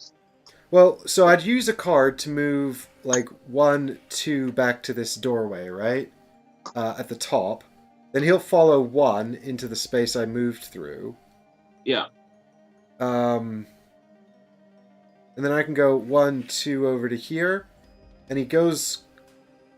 Does he follow my path? I didn't move through his space then, so he'll stay there. And then I can go like 1, 2 down to this one, or I can just stay there and reset my weapon. And provided he doesn't have a ranged attack, Yeah, he won't so get me, right? you can end on the lantern tile, and he's 2 spaces away from you. I mean, I could also make sure I'm on the lantern tile. It doesn't really matter which way round I go. Yeah. Yeah, do that. That's a good idea. Is that better than... the only thing is, if I do that, I won't hit him at all, right? But I think So- you're right. If you hit him, you die. But that's true next round as well. You can't hit Well, him. no, because next round I might have a dodge or something, right? And if I take a card to Yeah. reset my weapon, I might... next I don't know. I might have a... Next round, we have to kill him. We have to do the finish phase 1. Yeah, but then you can go first, and then maybe I can just step in and finish him off, you know? Yeah. Because you can probably tank more of his abilities. So I think that's probably our only hope, actually. Just bear one thing in mind, actually, which is if you end in the space with the lantern tile, that's the space I'm going to spawn in and move him into me to attack him. If he has an attack that targets all hunters in the space, you'll get hit as well. So maybe don't end on the lantern space. Yeah, okay. Okay, so how are you going to do it then? So if I give up a card to go 1, 2 into here, he follows me like that. And then I'm not in his space, so I can just go 1, 2 over to here. No, then I'm in the lantern space, though. Do you want him next to the lantern space? It doesn't matter. Because I can move him 2 spaces with the Augur of Breezes. Oh, yeah, that's right. Yeah, okay, so it doesn't matter to you then. Mm-hmm.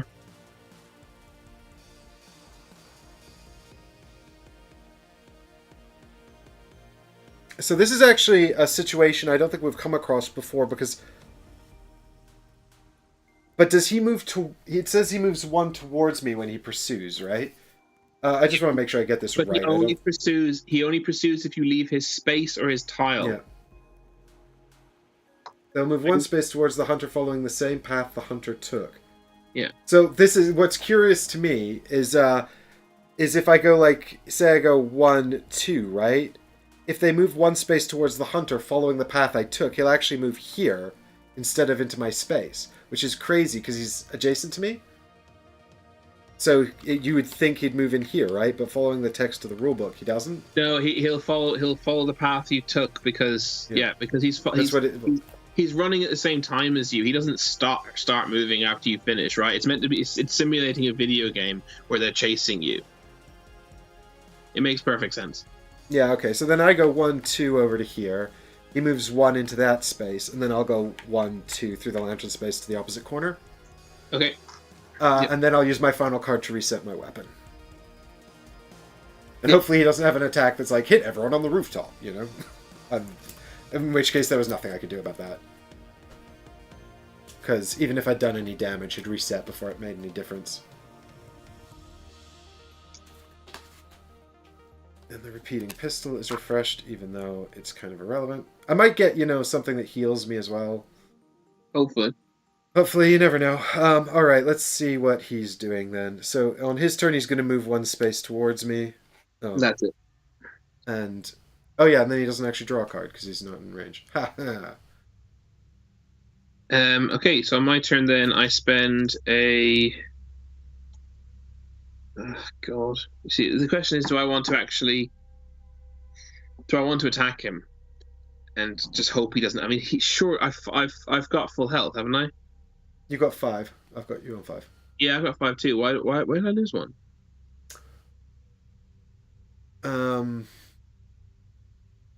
I think there was a stun from one of the spirits. A stun and you didn't have a card. The question is, surely he won't kill me in one go with 5 health. So he doesn't have Logarius. I mean, if he can one-shot us, we're basically done on this. Because every time we die, we lose 2 turns. 5's not a one-shot, though. Yeah, okay, yeah, fair enough. You are frenzied as well, though, right? No, because I went to the dream, didn't I? No, you haven't been to the dream since you were frenzied. Oh, yeah, you're right. God, frenzy sucks. I think I have to take the risk and try to hit him, don't I?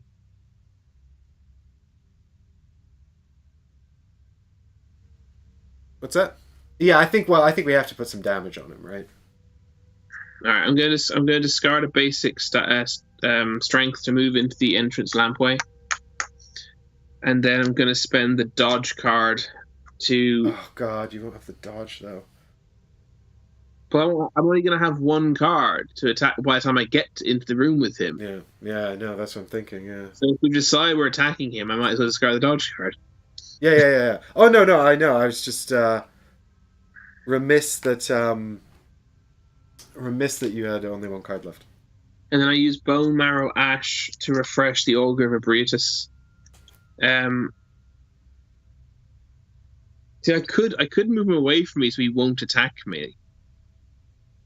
Mm-hmm. And then what are you thinking? Well, then nothing. Then I'm just waiting to next turn, like you are. Yeah, and would have to do 12 damage, which seems very unlikely. Or I could whack him one, but if I whack him this time, like I'm just taking whatever he does to me. I think I have to do that, don't I? And then hope we can dodge next time, because at least I can do 4 damage to him with this basic strength if I do a heavy slash. But and you've got the Rose Marinus, which could, if he doesn't attack with lots of fancy stuff, you could just use that to shut it off. No, because it says when a non-boss enemy attacks. Ah, God damn it! They're immune to all our guns. This sucks. Bosses should not be immune to guns. You heard it here first, folks. There is a chance that I will just die immediately here, because he could, for all I know, he could do like 3 damage plus 1 for the frenzy and a stun. I have no card to discard. You know, he could well kill me here. So what do you want to do? Yeah, well, we're kind of back to the same problem we had on my turn. Well, I've got more. I have more survivability than you had. You've got more survivability than me. Yeah. But if we do this 4 damage, at least that means he is 10 health. We have to do. Wait, why did you say we have to do 12 damage to him? He's got 15 hit points, doesn't he? And he's taken. Oh yeah, and he's taken 1 damage. He's going to take 2 more. That'll put him on 12, right? Yeah, I'll do 2 more with the Augur of Ebrietas. Yeah, and then if I do 4 damage, take him down to 8. And then we have to do 8 damage whilst dodging. That's doable. That's potentially doable. I think I do have to do my big attack and just hope it goes through, don't I? Yeah. You happy? Nope, but let's do it. Right, I'm using the Augur of Ebrietas to move him into my space and do 2 more damage to him. So he's down to 3 damage. And I'm using my basic strength in my heavy slash. So let's see what behavior card you draw for him. Oh God, this is the problem: is we don't know what his. No idea. That's the way it should be. After the attack, the hunter suffers 3 damage. You may dodge. It's the same homing skulls again. Oh, cool. So this is gonna leave you on 1 hit point? Yeah. But then is he gonna attack you again now? Why would he attack me again? Right, Oh. are you just gonna let this be his Oh, activation then? sorry, yeah. I end my turn so that he does this during the enemy activation. Yeah, 'Cause that's otherwise- a good. Yeah. Otherwise, that's yeah.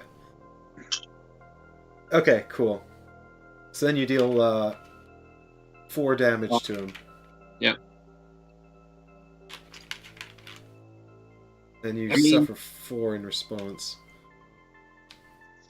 Ugh. This is going to be tight. So the hunt track moves on one more. We have to defeat phase 1 this time, or else we're going to have 2 turns to defeat both phases. Yeah, which is impossible. Yeah. Okay, so I'm going to draw back up to 3. I start by drawing Second Wind, which would be great if if I was going to do a non-attack action. Yeah. Well, you do have to move into his space potentially. Oh yeah, actually I do have to move into space. But actually, I'll probably go first to try and circumnavigate. Well, we'll see. No, actually I don't know, dude. You have 1 hit point, right? So maybe Yeah. I should go first, move in, heal, try and do damage, and then let you finish him off. Yeah, because if you move in and heal, you can actually probably take a hit as well. Yeah, or 2 potentially. I'll just move in, do 2 attacks. So hopefully I'll draw some cool attack cards here. Yeah. But we'll see. A stag. Something with a stagger on it would be good. I mean, so far, all he's done is homing skulls. Maybe that's all he does, which would not be that bad. Yeah. So what else you get? Okay, I've got...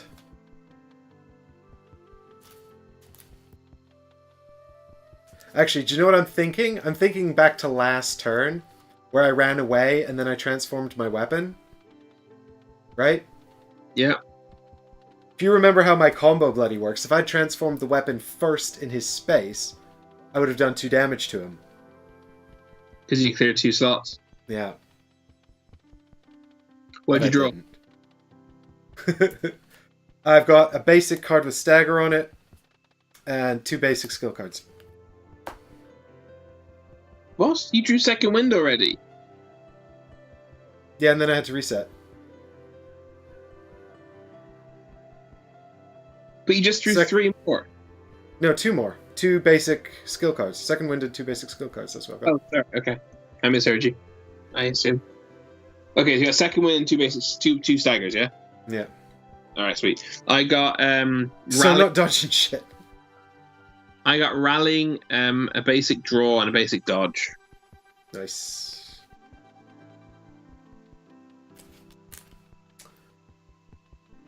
Good on rallying, at least.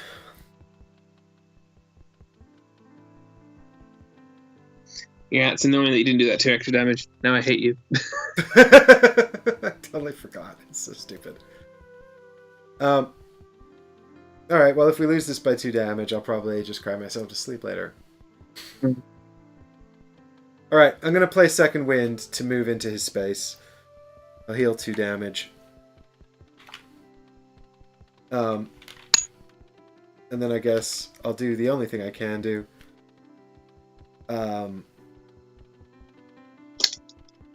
You're painting thrust with stagger, right? Yeah, I'm playing Thrust on Stagger. God, I can't believe I forgot. Alright, let's see what he does. Please do something big and slow. No, he goes very fast and does Skull Blast, which does 2 damage. It's got stun. After this attack, move him 1 space away. If the hunter dodged this attack, they may move into his space.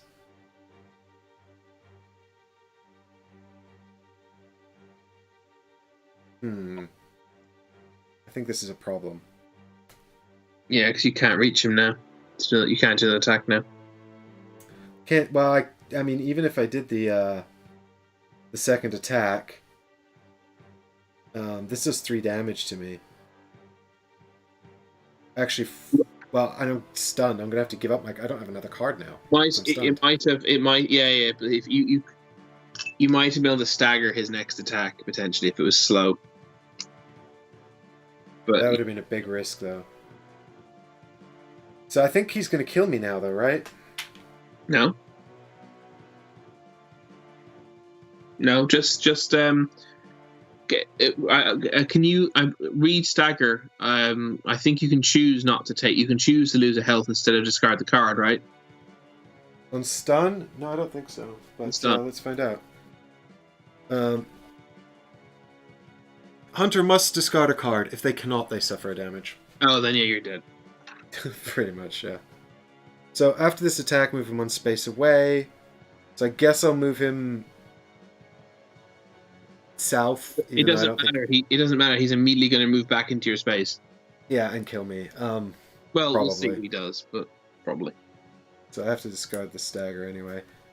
Yeah, maybe he'll draw a card that says this is a basic attack. Do bosses have basic attacks?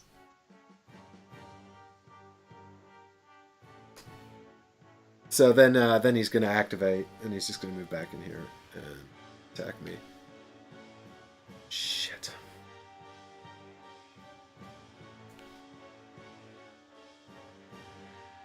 I don't want to do it. Delayed Skull Blast. Place an insight token in this space. At the end of the round, all hunters in this space must dodge or suffer 2 wounds and stun, and then remove the token.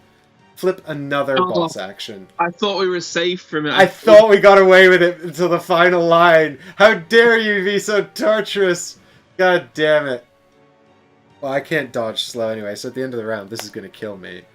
Yeah, if I had finished him off, we might have had one chance to do it, to you know. Mm-hmm.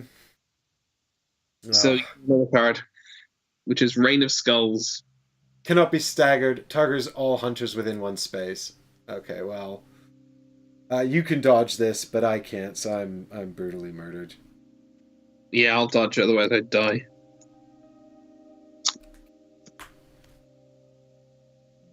You die. We take the Blood Moon on twice, which means he heals. Oh, God damn it. Well, at least my stupid mistake didn't actually make any difference. Although I suppose I actually feel better that we reset him from 10 than 12. Feel better we what, sorry? We've reset him from 10 rather than 12, right? Yeah. Yeah. Which is slightly less sad. I mean, we can't do this. No. It's gonna... Well, we shall persevere, but I think it's impossible. It's completely impossible. Yeah.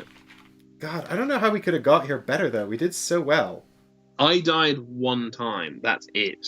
Yeah, this is the first time I've died.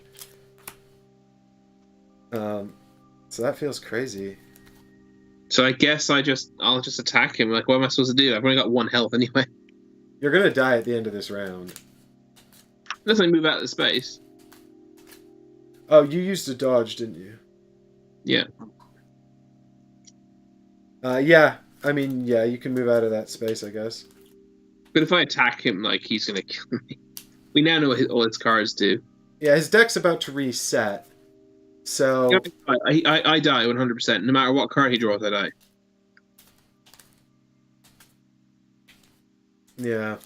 Oh, his Rays of... Yeah, sorry.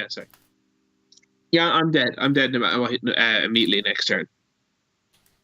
I don't know how you're supposed to do this on this challenge dungeon. Maybe you're supposed to come here later when you have much better cards. I was about to say, you could come here after the second chapter, and bear in mind, the point of this is we're going to get rewards for the Blood Dregs. We're just not going to get as many rewards as we would have done if we'd killed him. Right, so what we're saying is even if we lose this, we still continue with the campaign? Yeah, that's what it said, yes. It did say that. Okay, good. At least there's that. Yeah, this is meant to be hard. That people are meant to... but I want the rewards for killing him, Chris. Kill him. We're gonna get the plan. But I want more, better rewards. Right. What if the reward for killing him is really good? If I attack him, I die. Mm-hmm. And then the game ends. Well, technically not. Technically, you get 1 round when it's at the end. That's true. It would actually move here. He'd reset again, and then we'd have 1 more turn. Yeah. Maybe if you lie down and pretend to be dead, he won't notice you. I mean, I can do what you did and like run around a merry little chase. Yeah, and then I would have to show up. It's And pointless. We have to do 15 damage followed by another 12 damage to him. We can't kill him. yeah, even if we could get him down the 15 before it resets at the end here, so that we then have to do 12 damage in one round, I still don't think it's possible for us to do 12 in one round. Not without getting... The issue's not just the damage output, but also the incoming damage. We just don't have the... 12 in a round might have been possible, but we can't do 27. But we could do 27 across, like...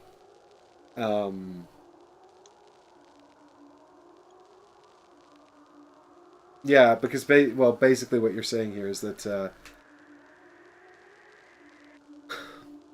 well, we know that he's got at least one slow attack, right? What if and the other most of it actually he's only got one fast card, right?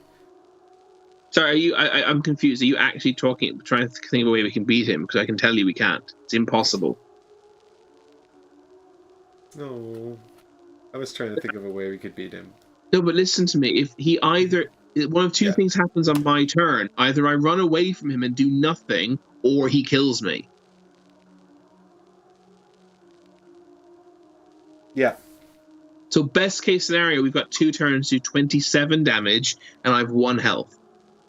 And you have to use a card just to get into the room No, again. because we've got one turn after the final blood moon, right? So if we could do 15 damage in the next 2 turns, then the last turn triggers, and we have to do 12. Because after my turn, the round ends and it ticks on again.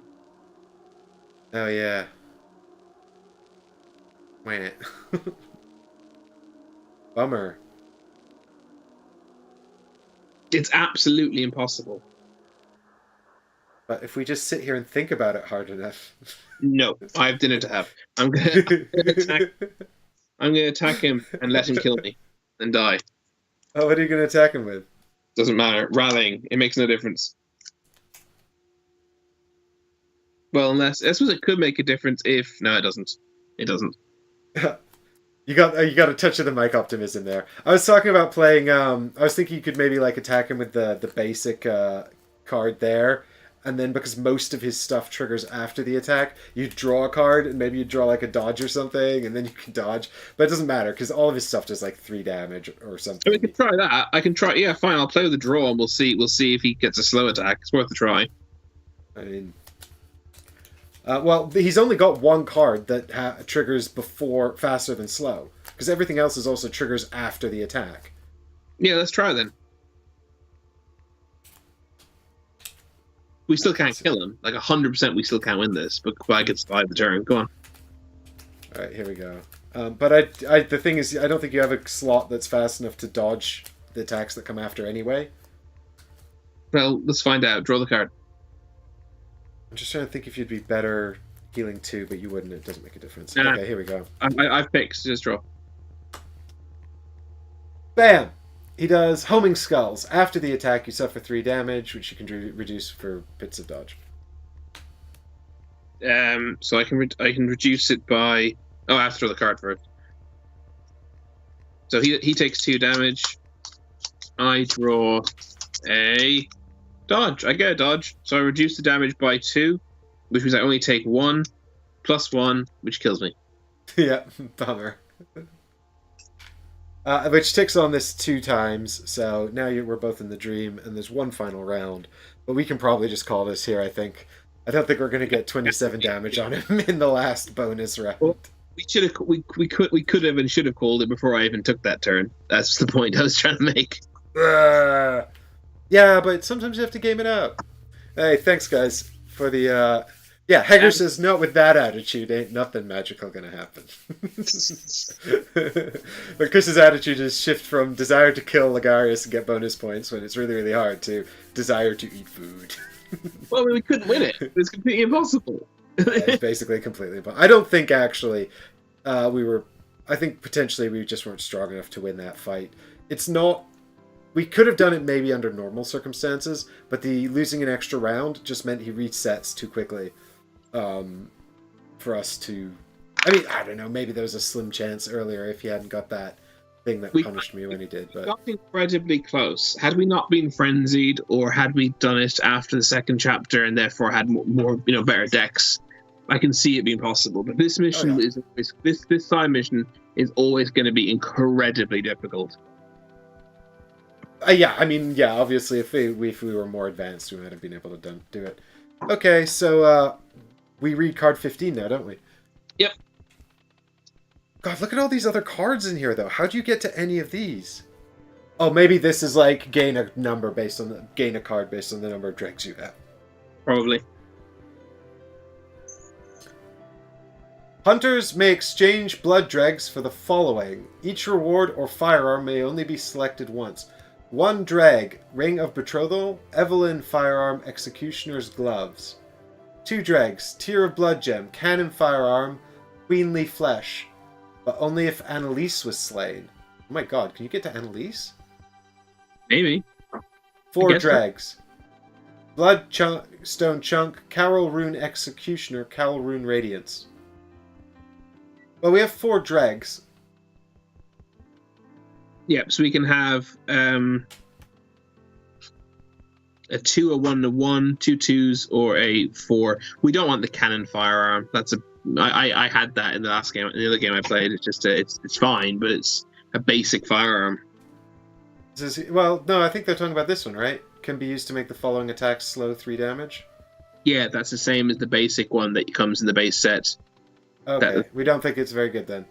It's fine, but I'm not spending our hard-earned blood dregs on a basic firearm that another hunter starts with. Fine. What's the Bloodstone chunk? Ooh, what are the Executioner's gloves? I presume we're allowed to look at these before we choose. Yeah, right? Bloodstone chunk, place on... Yeah, of course we look at them. Place on an attack may switch slot on... Oh yeah, we had this before. Well, we didn't, sorry, Deborah and I did. May switch slot on transform whilst on slot. The attack gains +1 speed, +1 damage. It's very good. May switch slot on transform. Oh, while on slot, improves yeah, it just permanently lives in a slot, and sorry, I just saw a message on my phone that made me laugh. It might be worth just buying that, to be honest, for somebody. My character specializes in clearing slots, so I could potentially just use that over and over again. Yeah. We've also got the... Let's have a look at the Carol Rune Radiance. Hunter turn. Once per chapter, draw until you have 3 stat cards in your hand. That's pretty good. 1 off, basically have another turn. Yeah, that's the sort of thing that could really come in handy to kill. This dude. Yeah. I don't have Carol Rune Executioner here, do you? Or is it maybe in the core set? It could be in the core set. I'll have a look. Ooh. I do have the Executioner's gloves, which we can get for 1 dreg. Hunter turn. Slay 1 enemy within 2 spaces if that enemy has 2 or less remaining hit points. It's okay. Execution's not here at all. No, I don't know where it is. Carol Rune Executioner. Maybe it's in a different box. No, it wouldn't be. My suspicion is they mean corruption. They fucked up. Gee, yeah, because the Carol Rune of Corruption is not actually on the list, so they probably mean this other Carol Rune. Oops. Once per chapter, if you would be slain, you're not slain, heal all HP. That's pretty good. Yeah, but we can't take it in good because it's not actually listed. I know, I'm pretty sure it is what they mean, but the thing they talk about, it's not even here. It doesn't exist. I think we might need to ask BGG, look at the forums and see if there's an answer to that. Well, let's decide if we are interested in having that one most of all. I mean, we should find out anyway. Or if you know and you're watching this stream in the future, leave a comment down below and I will read it. Yeah, I think we'll take the Carol Rune Corruption if it's available to buy. Yeah, do you think so? Do you think that one's very good? And if not, we'll take the Bloodstone chunk. The Ring of Betrothal says all hunters within 2 spaces heal 1. Yeah, But we okay. can only have 2 items, right? And 2 Carol runes. So it's probably better to get one really good one than a bunch of sort of okay ones. Exactly, because we're going to get more in the next chapter as well. We got the Queenly Flesh, which says at the start of your turn, heal Can't 1. have that. We can't have that. Oh, because we didn't kill Annalise. Oops. We can have this tier blood gem, though. Dun, dun, dun, dun, dun, dun, dun, dun, dun. Place on an attack slot. May switch slot when transforming. When attacking on that slot, on attack, heal 1. It's a less good it's a much, much worse version of the Bloodstone Chunk. Yeah, probably best defense is a good offense. Okay, cool. Well, let's take, if you're keen on the Cowl Rune of Exocorruption, let's take that, provided we're allowed. And if not, we'll take the Bloodstone Chunk, I guess. Yeah, and hopefully between now and next stream, we will have the answer to that. Yeah, I'll just tweet at Eric Lang and Michael Sinal. Guys, listen up. Is this a typo? I think it must be, but hopefully we'll find out. Mm-hmm. Yeah, indeedy. All right. Well, I think that brings us to the end of our Bloodborne adventure for this evening. First victory, sort of. Sort of. I mean, so I think that was successful, even though it wasn't as successful as it could have been, because we didn't lose and go out, and that to me is the main and most important thing. Exactly. We can keep playing, and that's what's important. It's sad when you can't keep playing. Here we go. Chris, don't be too sad that we didn't kill Logarius, because we'll get him next time. I'm just looking at the model. I hadn't really had a good look at him. He's nice. One day I'll play the Castle Cainhurst campaign, and we'll murder him. Yes. Exactly. After all, we have to play it to justify all the cost of the game. Although, to be fair, this getting played once, this Cainhurst getting played once, is better than most of my Kickstarter stuff. I've played this. I've now played Bloodborne 5 times, so that's more often than I've played most of my Kickstarters. Excellent. Well, we'll be back on. I think we'll be back on Saturday for a stream, so hopefully we'll see you all there. And if you've enjoyed this, please do subscribe to the channel and leave a like. Let us know your thoughts in the comments down below. And of course, if you want to see more of this kind of content, or you want to see more setup and rules videos, please do consider supporting the channel on our Patreon initiative. There you can get a pin and a mug, you can have a say in what we make, and maybe there'll be something cool in the future too that I've yet to invent. But thank you all so much for watching and for your support as well. Bye for now, everyone. U-boat coming soon. Bye. U-boot coming soon. It will be worth it, maybe. Where is my credits? Thanks for watching, everybody. I'm good at the credits, and sometimes I'm not good at the credits. But that's okay, because also we're known for waving for far too long. It's true. Yes, Chris did technically win that because he had brownies. Bye!